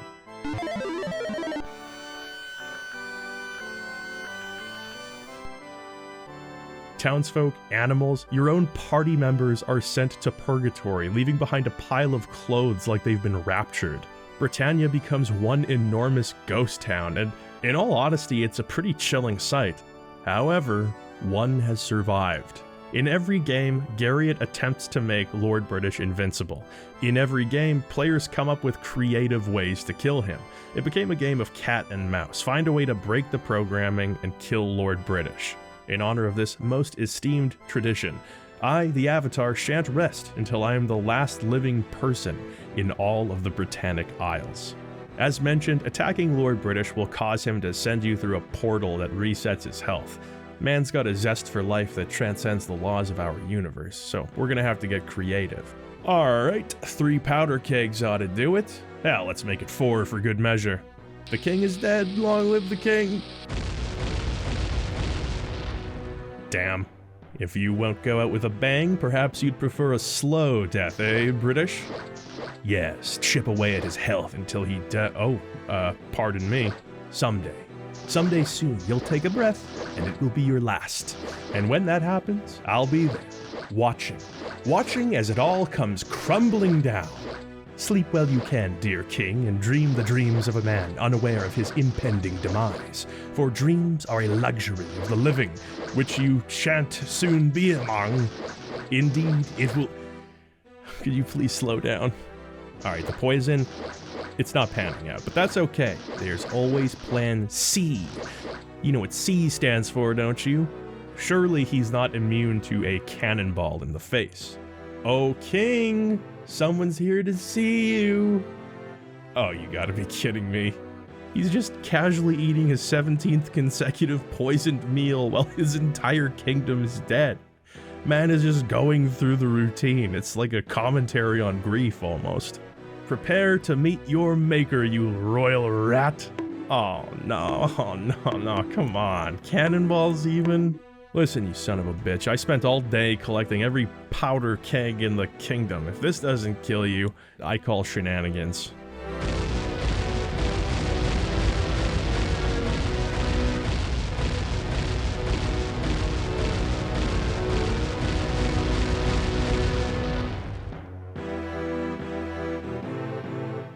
Shenanigans.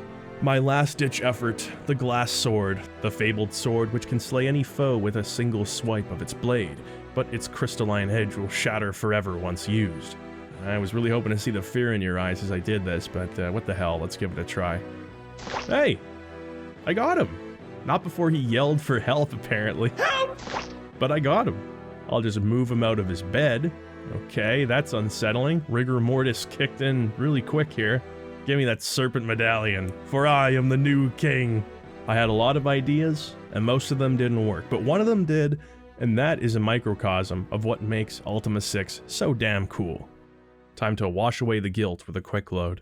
During the intro, YOLO managed to get a hold of the Gargoyle's Book of Prophecies, which is written in a language that no Britannian can read.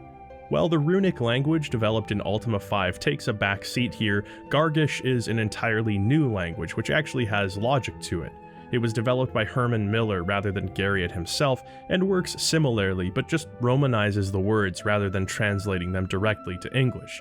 Which makes sense considering Gargish is a language nobody in this world understands. After stopping the gargoyles' invasion of the shrines, you find out that the silver tablet can be used to translate Gargish to English. Only one problem, the tablet has been broken in half. The Avatar's old friend Mariah has one half, but the other was taken by pirates under Captain Hawkins years ago. Traveling to the loathsome Buccaneer's Den, you'll learn more about Hawkins and the tablet. Homer the Buccaneer, who sailed under Hawkins, informs the Avatar that the map leading to the tablet was torn into 9 pieces. He knows where a piece of the map is hidden and agrees to lead you to it if you find the other 8, since your goals align. This introduces us to the second act of the game, so to speak, the search for the pirate's map. You must travel all throughout Britannia, finding the 8 pieces of the pirate's map. If you're real thorough, and maybe a bit lucky, you may have already found a map piece or 2. In principle, it's a fun idea for a quest. In fact, it was reportedly one of the first big ideas Garriott came up with for the game. He had a somewhat unusual style of developing gameplay ideas first, then building the story around them. The idea of piecing together a lost pirate's treasure map was just too tempting to pass up. In practice, this functions almost as an extension of the rune collecting quests, but with even less direction and less at stake. Many of the map pieces are located at the end of dungeons, the same kind of dungeons you've been trekking through many times at this point. Some require you to follow leads from nearby pirates or sailors and end up being underneath some furniture or tucked away in somebody's basement, and these are the more interesting ones. This quest often feels directionless, requiring you to ask just about every NPC about maps, hoping one of them will point you in the right direction. There's a distinct lack of story happening throughout this part of the game, and frankly the first act as well. As you realize you'll be spending the next who knows how many hours looking for 8 map pieces, the lack of ebbs and flows become predictable. You know there's not going to be a surprising twist or an important new character being introduced. What is coming up is you moving sofas around looking for a map piece, then moving on to the next map piece. The game sets itself up as more character-driven, but this checklist-oriented experience feels like one aspect of Ultima that still drags its feet, firmly trapped in the past. The benefit here is that unlike liberating the shrines, you don't technically have to find all 8 pieces of the map. If you know where the treasure is, you could just sail there immediately.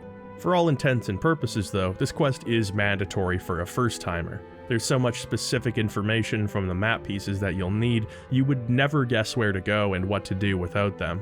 To the game's credit, it's immensely satisfying to lay out each piece of the map on the ground for the first time and see it all come together. The issue is actually storing the map pieces, and the runes, and the moonstones, and all of the many items you'll find along the way. For you see, there is a notorious aspect to Ultima VI's design that single-handedly drags the game down for many people: the inventory system. Now that every single item in Ultima can be picked up and interacted with, and those items have their own weight and properties, the inventory system of old needed an update.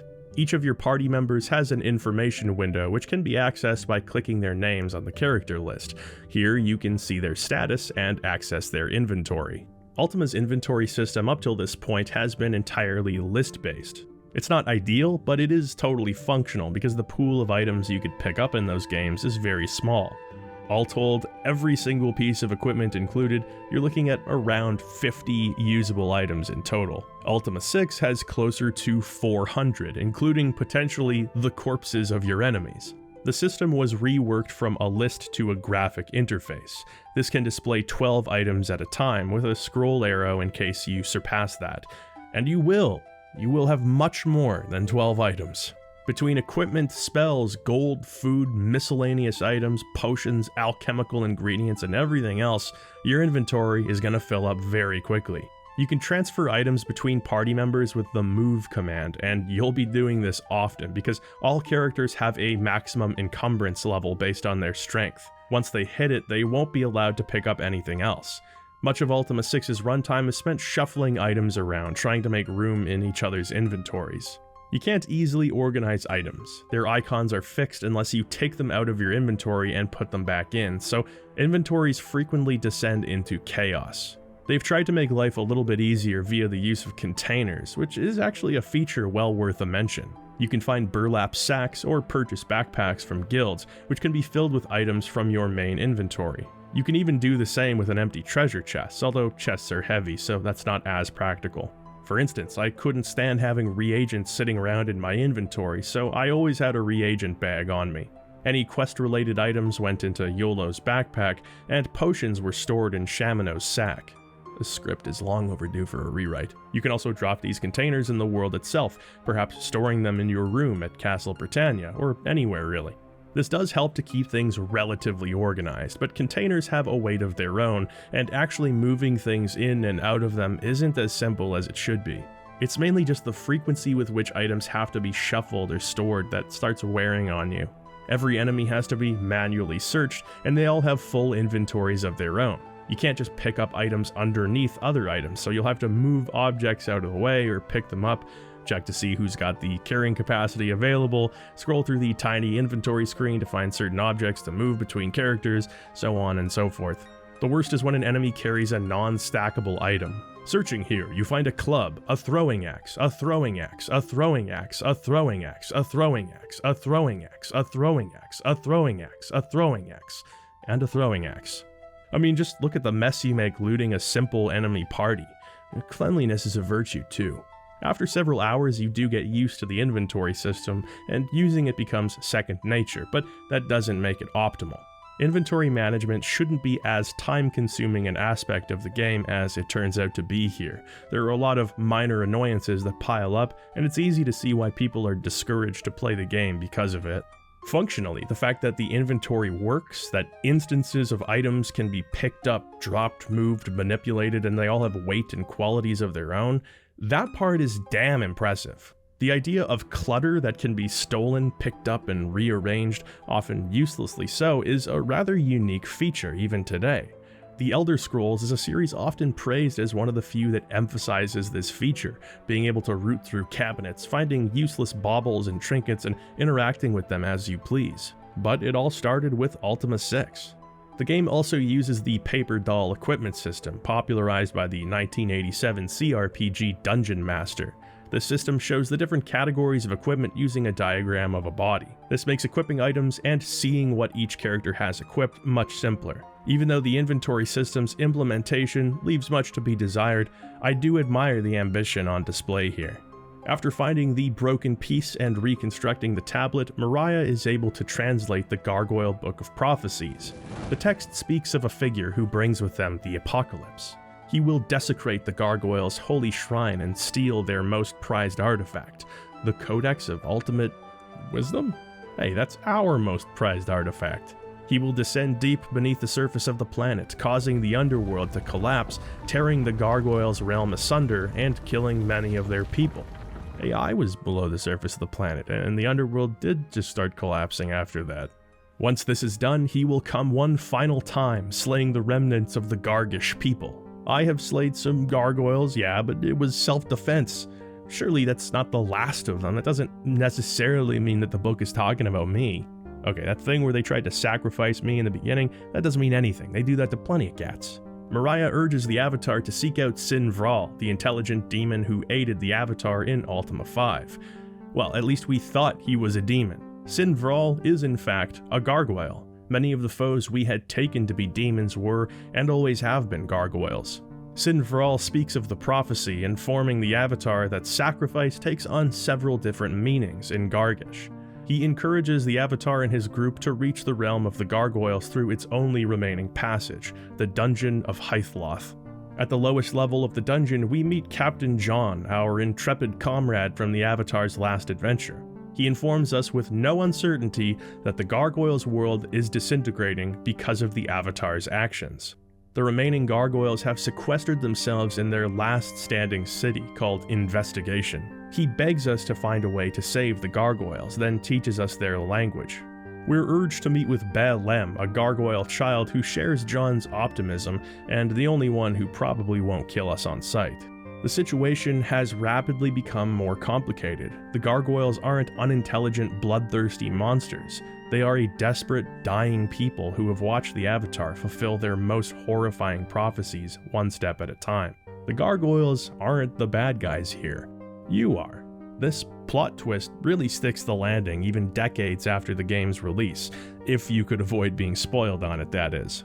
The game itself never lies to you about the gargoyles or their intentions. The people you speak to simply supply you with information colored by bias, and you make judgments based on it.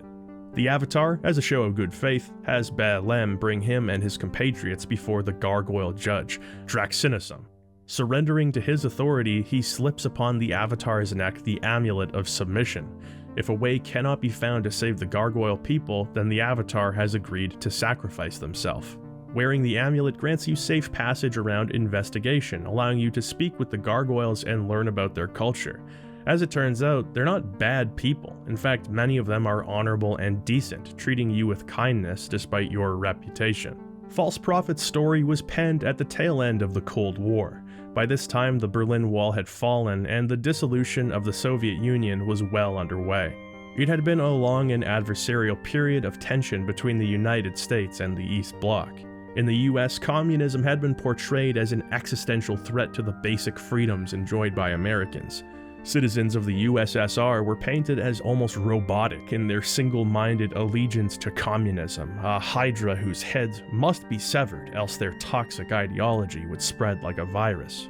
In the USSR, Americans were portrayed as wild animals, pigs whose desire for consumption and expansion overrode their desire for social cohesion and equality. In any case, dehumanization was a key strategy in building resentment towards the other among citizens of each country. This lasted for decades. By the 1980s, tensions had finally begun to wind down. More and more, it seemed Western culture would find its way past the Iron Curtain. This would also reflect in American pop culture at the time, with blockbuster movies no longer strictly portraying Russian characters as mindless villains, but begging the question, are we really so different? Ultima VI reflects these changing cultural attitudes in perhaps the most symbolically literal demonization of the other that's ever been committed to fiction.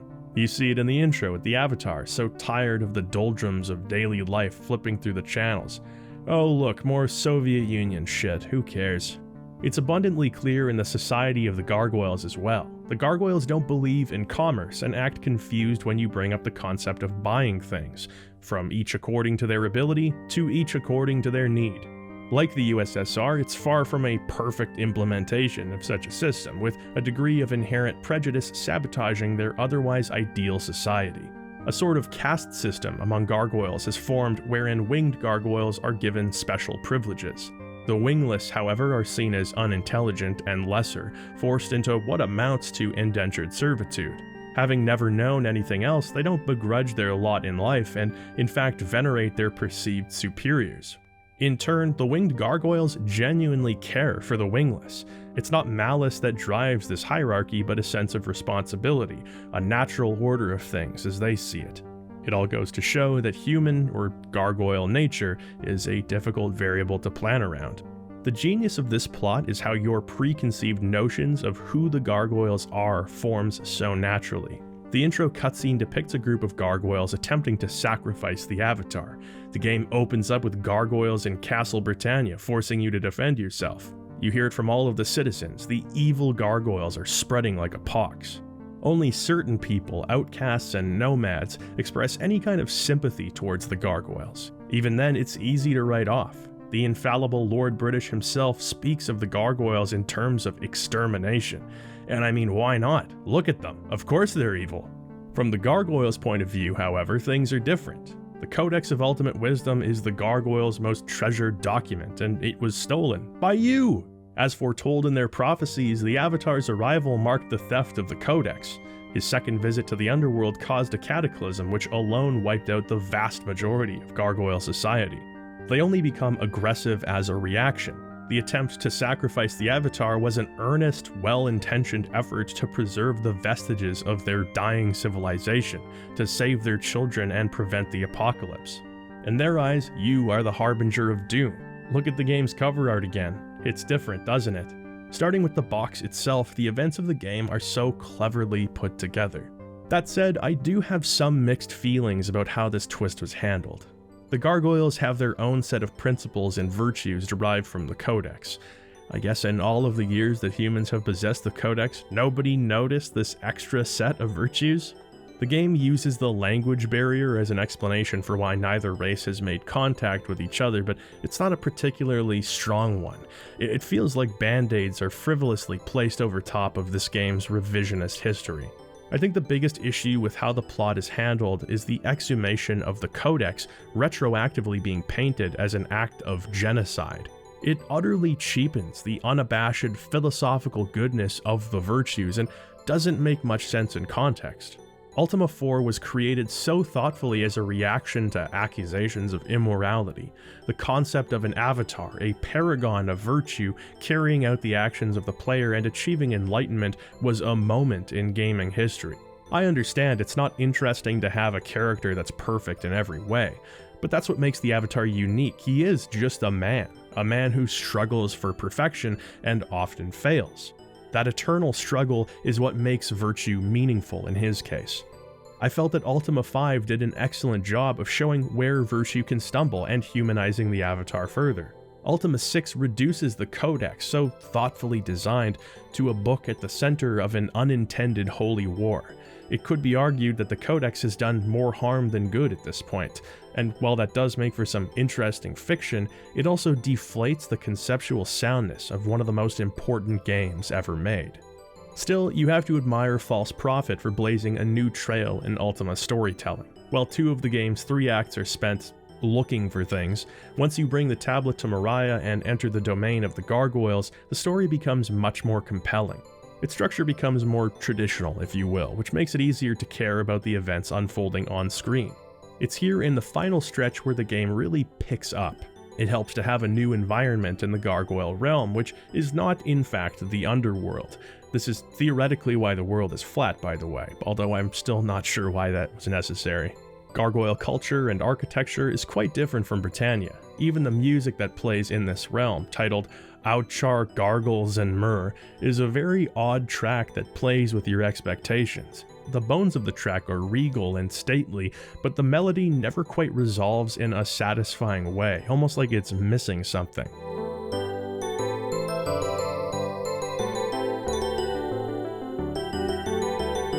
It's really enjoyable to just wander around, learning about the people here. Like us humans, they all have their own problems, and to be honest, they still look terrifying. I don't quite feel at home, despite how they're treating me. By Garriot's own admission, he grew up around a grandmother with racist tendencies. It was something he grappled with often. These prejudices don't simply appear in a vacuum.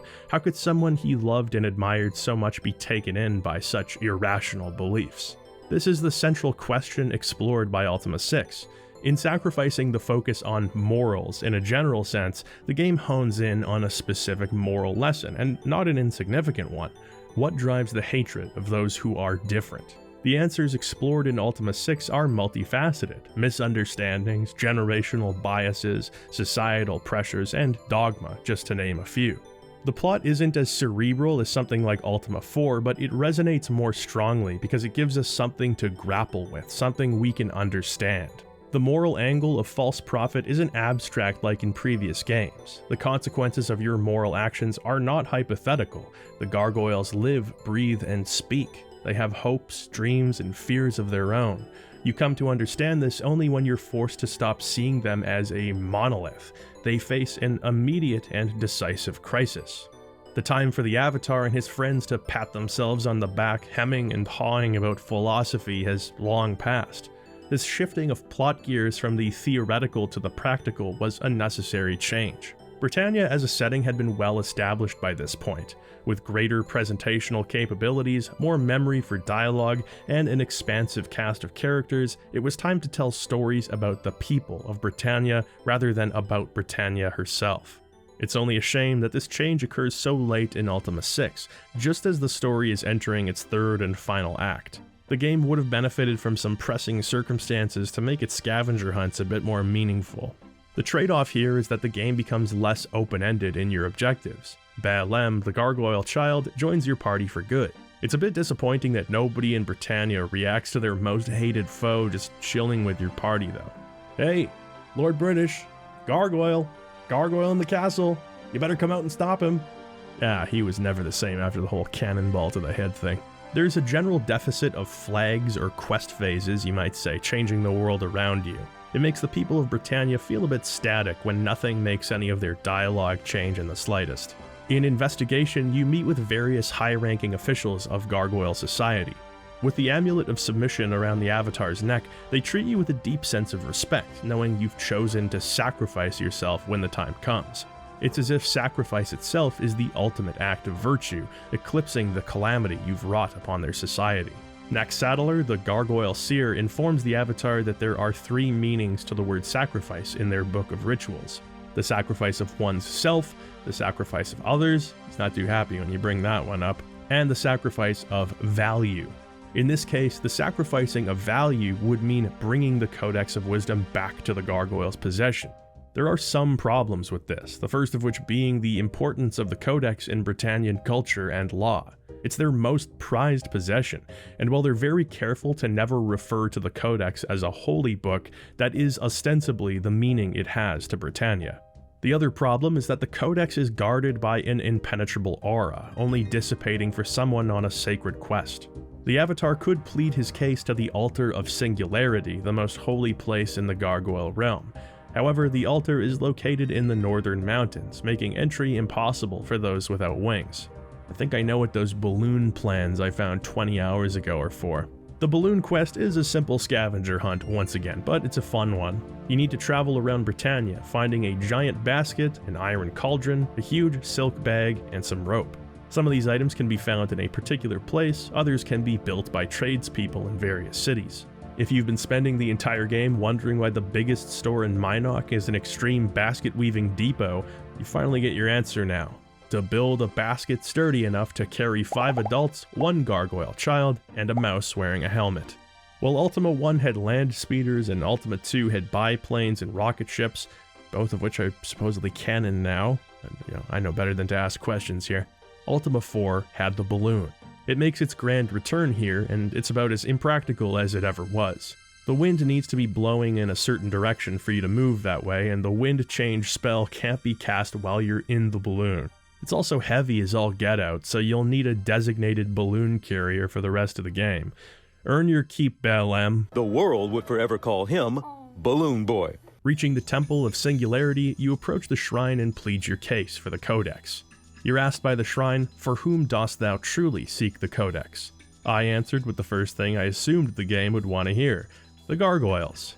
The shrine called me out immediately and told me to speak truthfully. This time I thought about my answer and responded, "For all." This grants the Avatar their sacred quest. First, we must enter the catacombs of the 3 gargoyle principles in order to learn about their culture and understand their reading of the Codex. Earlier on, I'd mentioned that most of the game's dungeon designs are fairly standard, with not much by way of puzzle solving or memorable layouts. This somewhat changes with the 3 catacombs, as each one is meant to represent a different challenge. The first is the Shrine of Control, which tests your problem-solving abilities, specifically deductive reasoning. Each lever operates a portcullis, and you have to make your way through them all, pulling only the correct levers and leaving others in place. You can even send Sherry to scout ahead to see how well you're doing. At the end of the shrine, you'll find the statue of Mondain. Whether it's his petrified body or only a representation of him, Mondain's soul inhabits the statue. Mondain, who recognizes the Avatar, has been trapped in the shrine with nothing but time to think. He recognizes that control, when exercised with restraint, is a quality of leadership, but control left uninhibited can spiral quickly. This is what led to Mondain's reign of terror. He grants the Avatar the mantra of control. The following catacomb, the Shrine of Passion, tests the player's preparedness. Poison swamps, fires, lava pits, and a horde of demons all require the player to use appropriate gear and spells to navigate. Those demons in particular don't mess around. Like other aspects of the game, there are a few different ways to deal with them. After failing a couple times, I used an invisibility spell to just slaughter them from the shadows. A max level time stop spell also works like a charm. In this shrine, you find a statue of Minax, the apprentice of Mondain. Her desire to reign over all and obsession with power represented an uncontrolled passion. Passion breeds motivation when directed properly, but becomes chaos incarnate otherwise. Here you learn the mantra of passion. Finally, the Shrine of Diligence. This dungeon tests your spatial reasoning and powers of observation. You wander around a grid-based layout looking for a way down to the next floor. There's a secret door that could easily be walked past many times. I guess that's where the diligence comes in. At the end, you meet the statue of Exodus, Mondain and Minax's biomechanical progeny from Ultima 3. I don't know how it works either, ask your mom and dad. Exodus, in its unshakable diligence, pursued its goal of domination with a single-minded focus. Diligence must be oriented with goals and intentions, else its influence is only destructive. At last, you learn the mantra of diligence. The purpose behind fleshing out the original 3 games and involving the Avatar becomes clearer. It certainly raises questions. If the stories and deaths of these 3 figures is central to gargoyle philosophy, it's hard to believe they wouldn't have already known the Avatar. After all, I'm the one who killed them. I'm still not convinced that this series of retcons was a good idea, but it is interesting to have conversations with the original trio of villains. After all, not one of them said a single word throughout any of their respective games. The technology was just too primitive at that point. Hearing about their motivations and tying them in with the gargoyles' principles, it's an interesting idea. I enjoy the themed dungeons, each of which actually has narrative significance. Creating an entirely new set of Gargish virtues is also a nice bit of world building. Returning to the Shrine of Singularity, you recite the 3 mantras and learn a bit more about these virtues.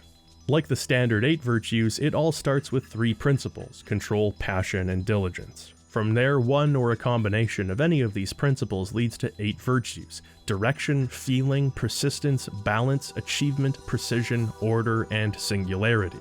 It's an interesting idea, but it doesn't hold up to scrutiny the way that the original 8 do.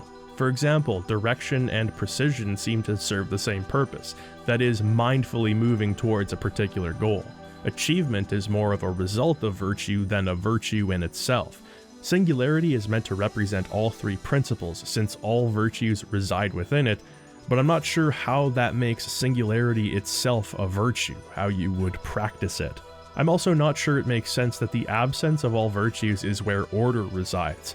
I would think that order would require all of the virtues, not none of them, but it seems you're not really meant to think about this one too hard.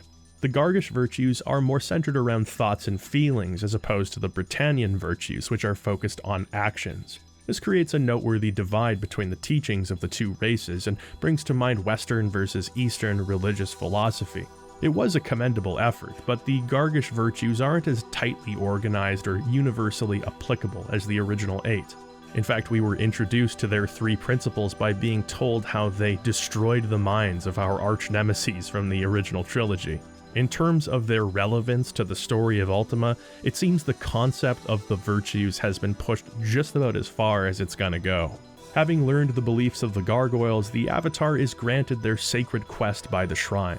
Supposedly, a vortex between the 2 worlds exists where the Codex is meant to rest eternally. In order for both societies to have access to the codex, it must be returned to this vortex. It's necessary for 2 magic lenses to be used along with a device called the Vortex Cube. Only then will the codex have been returned, the prophecy averted, and the avatar's sacrifice made unnecessary. The first lens can be found in the Gargoyles' Hall of Knowledge. While it's been shattered, gargoyles are particularly long-lived creatures. The finest lens maker in gargoyle history still resides in investigation and manages to repair the convex lens. The concave lens will need a human touch. You're not given any leads here, so hopefully you've still got fuel in the tank because you need to use your brain again. If I were a lens maker, where would I be? This really tests your Ultima knowledge because you can pick up one and only one lead in the city of craftsmen, Minok. There's a single person here who will respond when asked about lenses, pointing you to a wizard near the Lyceum named Ephemerides. It's nice that thinking logically yields information, but boy howdy, having only one NPC with info on the subject in a world with hundreds of them is a scavenger hunt among scavenger hunts. Thank goodness for the Orb of the Moons at this point, you'd really be up the creek without it. Your final task has you traveling to the stronghold of Stonegate to find the Vortex Cube. The cube, supposedly made by the great gargoyle sage, was stolen by a pair of thieves and taken to Stonegate long ago. The Fortress of Stonegate is where we originally stood up to the Shadow Lords and retrieved the scepter of Lord British in Ultima V. Since then, it's been taken over by a friendly family of Cyclopes. Well, a Cyclops couple and their adopted human child.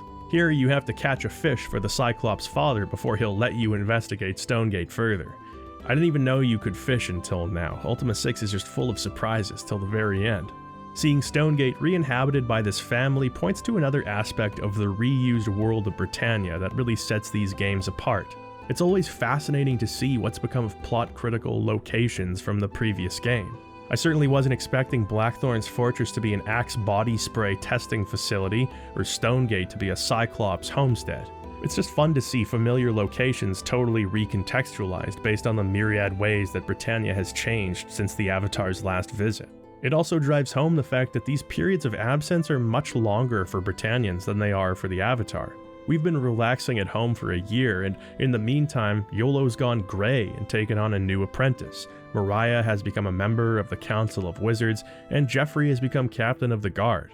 The Avatar has been around these people for all of his adult life, but for his companions, life goes on.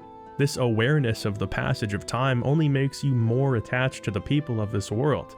After all, they won't be around forever.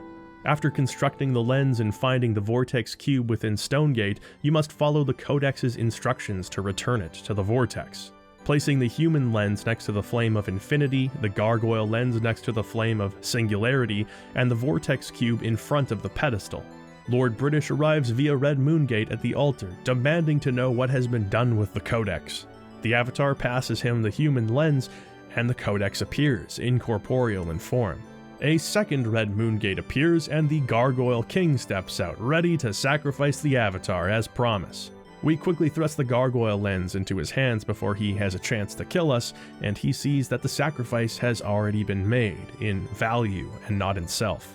The Codex has been swallowed back into the Vortex, where it can serve its purpose for both humans and gargoyles.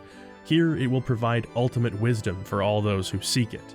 The musical themes of both Britannia and the gargoyles coalesce as if they were always meant to be reunited.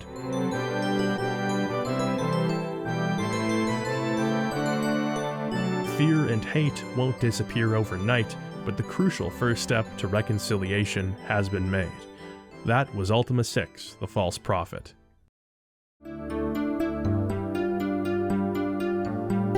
Ultima V may have been written as a subversion of Ultima IV, but Ultima VI was created as a shift in identity for Ultima, and I must admit, that makes it a complicated game to reflect on. Every game up until this point was iterating or altering the same basic formula. You'd have small but notable changes, such as the introduction of Moongates. You'd have significant additions, such as the party-based battle system. You'd have fundamental changes, such as the conversation system. But at their core, each Ultima was heir apparent to that which came before. It's easy to see that, even if you haven't played them.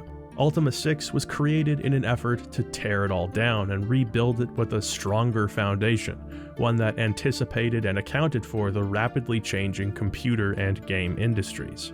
That's a hell of a risk to take. It's often said, if it ain't broke, don't fix it. And there is truth to that, especially with the millions of dollars and the expectations of hundreds of thousands of fans on the line. But there's also something to be said for preparation. Many game developers have waited until something was broke before they fixed it, and many game developers are no longer in business. Ultima VI is flawed in ways that its predecessors never were. The game's interface impedes your ability to perform basic actions like moving items between characters or even just navigating Britannia. The dungeons are repetitive and lacking much of the creative spirit of the previous game's dungeon rooms. So many red caverns, so many mazes. The game is also so bloody easy that combat is rarely a matter of tension and careful strategy. Your companion AI is not particularly helpful, but the avatar alone can roll through enemies so easily that it almost doesn't matter. Many of the conventions carried over from previous games feel like obligatory inclusions. The virtues are so prevalent in Britannia, but they play almost no part in the proceedings here. In fact, you're often required to be dishonest at points throughout the story with no real consequence or commentary. Retcons, contrivances, and reinterpretations of Ultima lore feel pointless at best, and sometimes careless in their handling of the Avatar and his actions. Yet, despite its flaws, and there are many, Ultima VI is the series at its most ambitious and its most creative. The game is transitional, a moongate in itself, teleporting us to a new era of Ultima and saying goodbye to what came before. As an awkward first baby step into a new Britannia, yes, Ultima VI stumbles, as babies often do. You can't learn to walk without stumbling, and in many ways, False Prophet bolted from the starting line with astonishing competency. The strongest pillars of its gameplay systems would have been almost impossible to conceive of a few years prior. An entire world, cities and castles represented not by individual sprites, but in their full glory, untethered by loading screens, and populated with stuff. So much stuff. Stuff that matters, stuff that doesn't matter, stuff that can be used in surprising ways, stuff that acts in ways we expect stuff to act. Logically consistent physical environments that can be interacted with, objects that can be picked up, shoved around, activated, and broken, NPCs that can be robbed, pickpocketed, killed, and even resurrected. This simulation is the core of Ultima VI. Despite the simplified RPG systems, the basic dungeons, the Easter egg hunts that make up the bulk of the game's main quest, it all orients itself in a way that emphasizes Ultima VI's brilliant new engine. Even when the list of things to do is being trimmed down, the different ways you're allowed to do those things is higher than ever. In terms of classes, stats, and attributes, it's less of a role-playing game than its predecessors. In terms of player choice, well, you can play the role of the Avatar like you never could before. This system of offering you different ways to approach the game's problems isn't perfect by any means. Sometimes the game presents only a narrow pathway forward, even when another possibility makes just as much sense. But the game was, if not the first of its kind, certainly among the first, and with that in mind, it came out gangbusters. The plot of the game doesn't reach the philosophical highs of the previous two games, but that doesn't mean that it's not smart. To the contrary, the story being told here is even more clever in many ways. It starts with the mystery of its name, the False Prophet. Leading up to the release of the game, subtitles like Beyond Britannia and The Evil One Returns were thrown around. Ultimately, they decided on False Prophet, which reflects the events of the game perfectly without giving anything away up front. Who is this false prophet, and what prophecies is he entangled with? A compelling question with quite the answer, as you slowly make your way to the realm of the gargoyles and learn the harrowing truth. From there, retracing your steps, you realize you've been misled, convinced to develop biases of your own. This shines a light on the game's central question: what drives the hatred of those who are different? In a world where racism, religious warfare, and geopolitical conflict have never left the headlines, False Prophet's message, while perhaps simple by modern standards, has only grown more relevant with age. This was the first time where Ultima's story felt immediately pressing. Your companions, the citizens of Britannia, and the gargoyles feel like real characters, with real problems and also internal biases of their own. It's often clumsily handled and takes too long to develop momentum, but the moments of payoff in this story are unforgettable. Of course, the most obvious benefit of a new engine is greater presentational capability.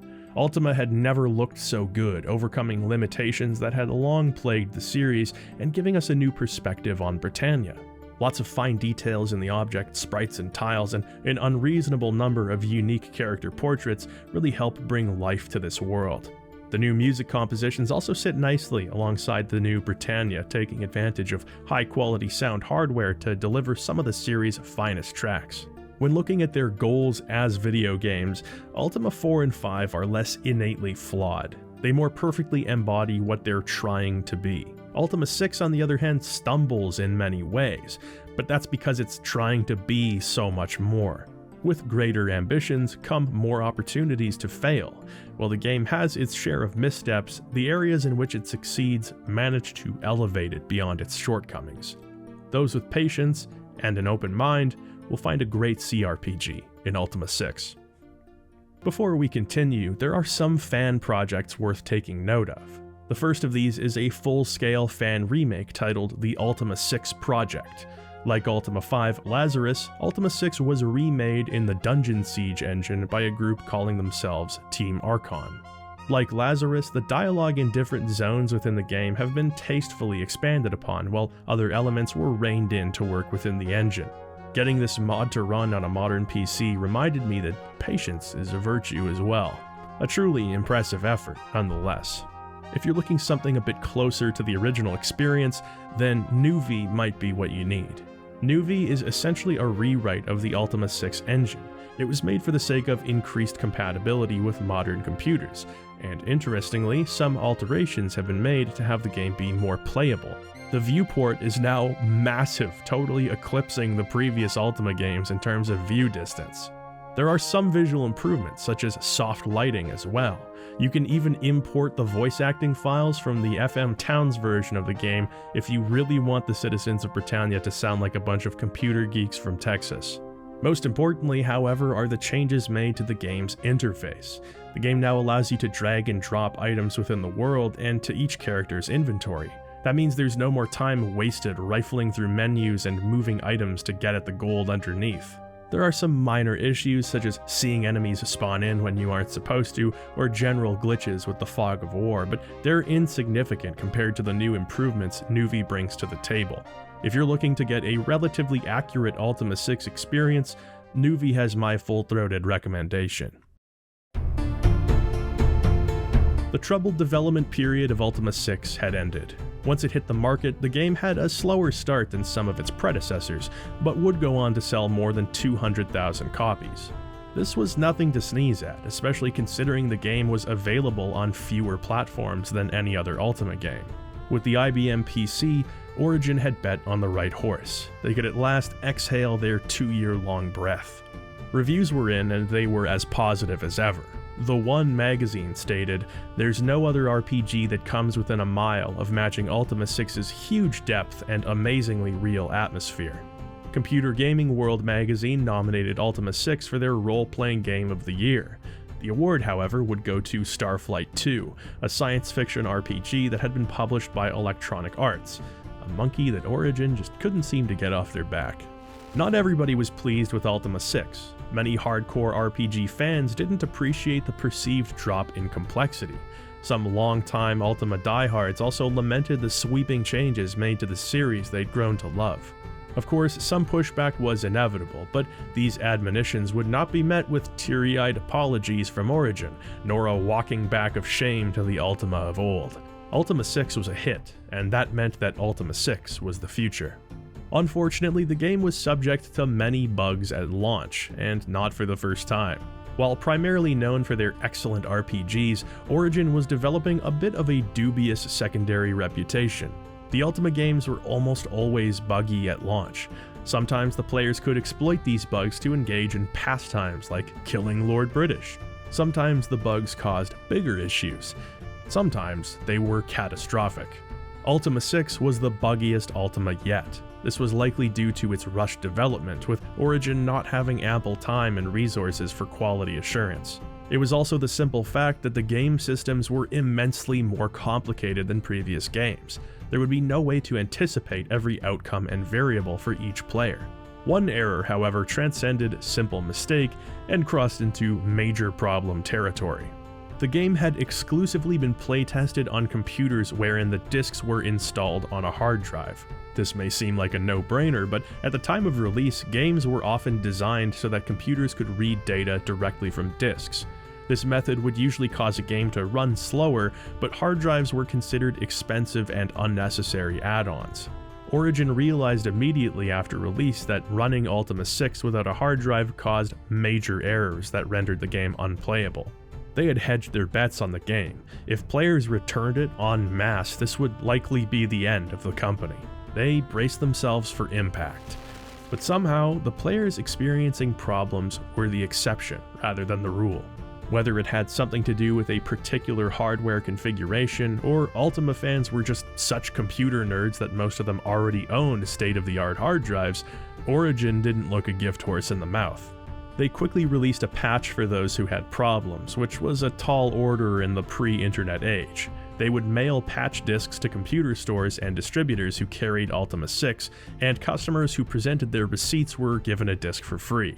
Not an ideal situation, but considering the fate they had narrowly avoided, Origin took it in stride. The industry's rapid expansion had shown no signs of slowing down. Strategic simulations continued to produce Dungeons & Dragons games at an astonishing rate, most of which were met with critical praise and popularity among tabletop fans.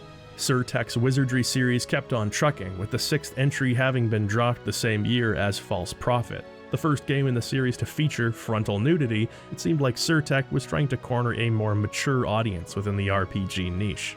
Interplay Entertainment, hot off a re-release of its acclaimed Bard's Tale trilogy, was making some big moves. They had acquired the license to produce video games based on the Lord of the Rings books, which may well have been a license to print money at that point. They also set their sights on console gaming, which had been a bit of a blind spot for many PC game developers. 1990's most popular RPGs were console games, sequels to established Japanese RPGs to be precise. Megami Tensei 2, Final Fantasy 3, Dragon Quest 4. Interplay, Surtek, and Origin would port many of their existing games, hoping to get in on the action. With Nintendo's recently released Game Boy flying off the shelves and hype building for their upcoming successor to the Famicom, smart money was on the plug-and-play simplicity of consoles. It seemed that JRPGs were set to gain a foothold even in the West, and that fact was worth keeping an eye on. Richard Garriott had long held fast to an edict regarding the future of Ultima.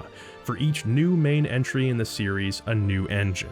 New game, new technology, simple as. In keeping pace with rapidly changing tech, Origin would become associated with the state-of-the-art, and more easily court new players to their existing series. He still firmly believed this to be true, but it was becoming difficult to abide by. The development of games required more money, more labor, and more time than they had just a few years ago. It was no longer tenable to spend months and months perfecting an engine, only to throw the baby out with the bathwater the following year. Critics loved Ultima VI, and in no area did the game receive more praise than its engine. The foundation of Ultima VI was still rock solid. Conceiving the next phase of Ultima would require time that needed to be filled with game releases in this competitive market. Thanks to the Wisps, Ultima was now a multi-dimensional world ripe for exploration beyond the borders of Britannia. A spin-off seemed like just the ticket. Garriott certainly wasn't opposed to the idea. Just a few short years ago, he planned on creating a direct follow-up to Ultima 4 using its engine. A spin-off would serve as a reason to break convention and have some fun with the world as Garriott had back in his solo days, while also recycling the perfectly good bones of Ultima 6. With the engine already built and a team of creative people looking to push the envelope, the sky was the limit, and even that was up for debate. What manner of zaniness could they cook up? We'll find out next time on the Ultima Retrospective. Welcome to the end of the video. Happy to see you made it here. Thanks very much for watching. I hope you enjoyed hearing about the ins and outs of Ultima 6. We're now approaching what most people consider to be the most interesting epoch at Origin systems. Lots of very formative and very popular games, which is saying something considering the quality of the stuff we've already looked at. I am continually amazed by how inventive these games were. It really seems like each one of them established some incredibly important precedent in gaming, at least so far. I'll take the opportunity to mention that I have a second channel which has a few videos already uploaded, and it is called Magul Arcade. That's where I'm going to be live streaming from now on, so if you're interested in catching a stream, consider subscribing there. I'll throw a link in the description. Streams are always very relaxed, very fun, good bants.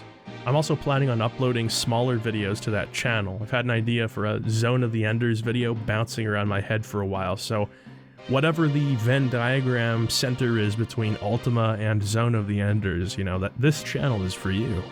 I'd like to extend a great deal of gratitude to my patrons, with a hefty armful of gratitude in particular for my persons of lordly caliber. With YouTube as unpredictable as it is, I consider Patreon to be the most important arrow in my quiver, so to speak.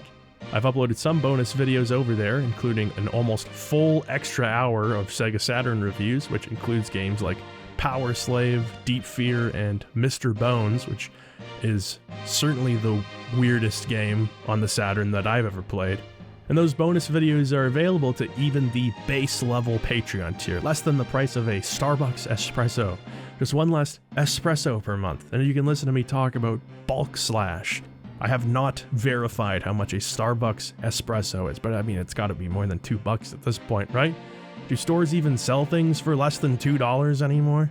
Anyway, patron or viewer, I sincerely appreciate having your attention for 2 hours. I hope you enjoy the Ultimate videos, because between you and me, they are my absolute favorite videos to make. Here, have a rare picture of Richard. If you've made it this far, you deserve it. Anyway, until I see you next time, stay healthy, wealthy, and wise. Cheers, everyone.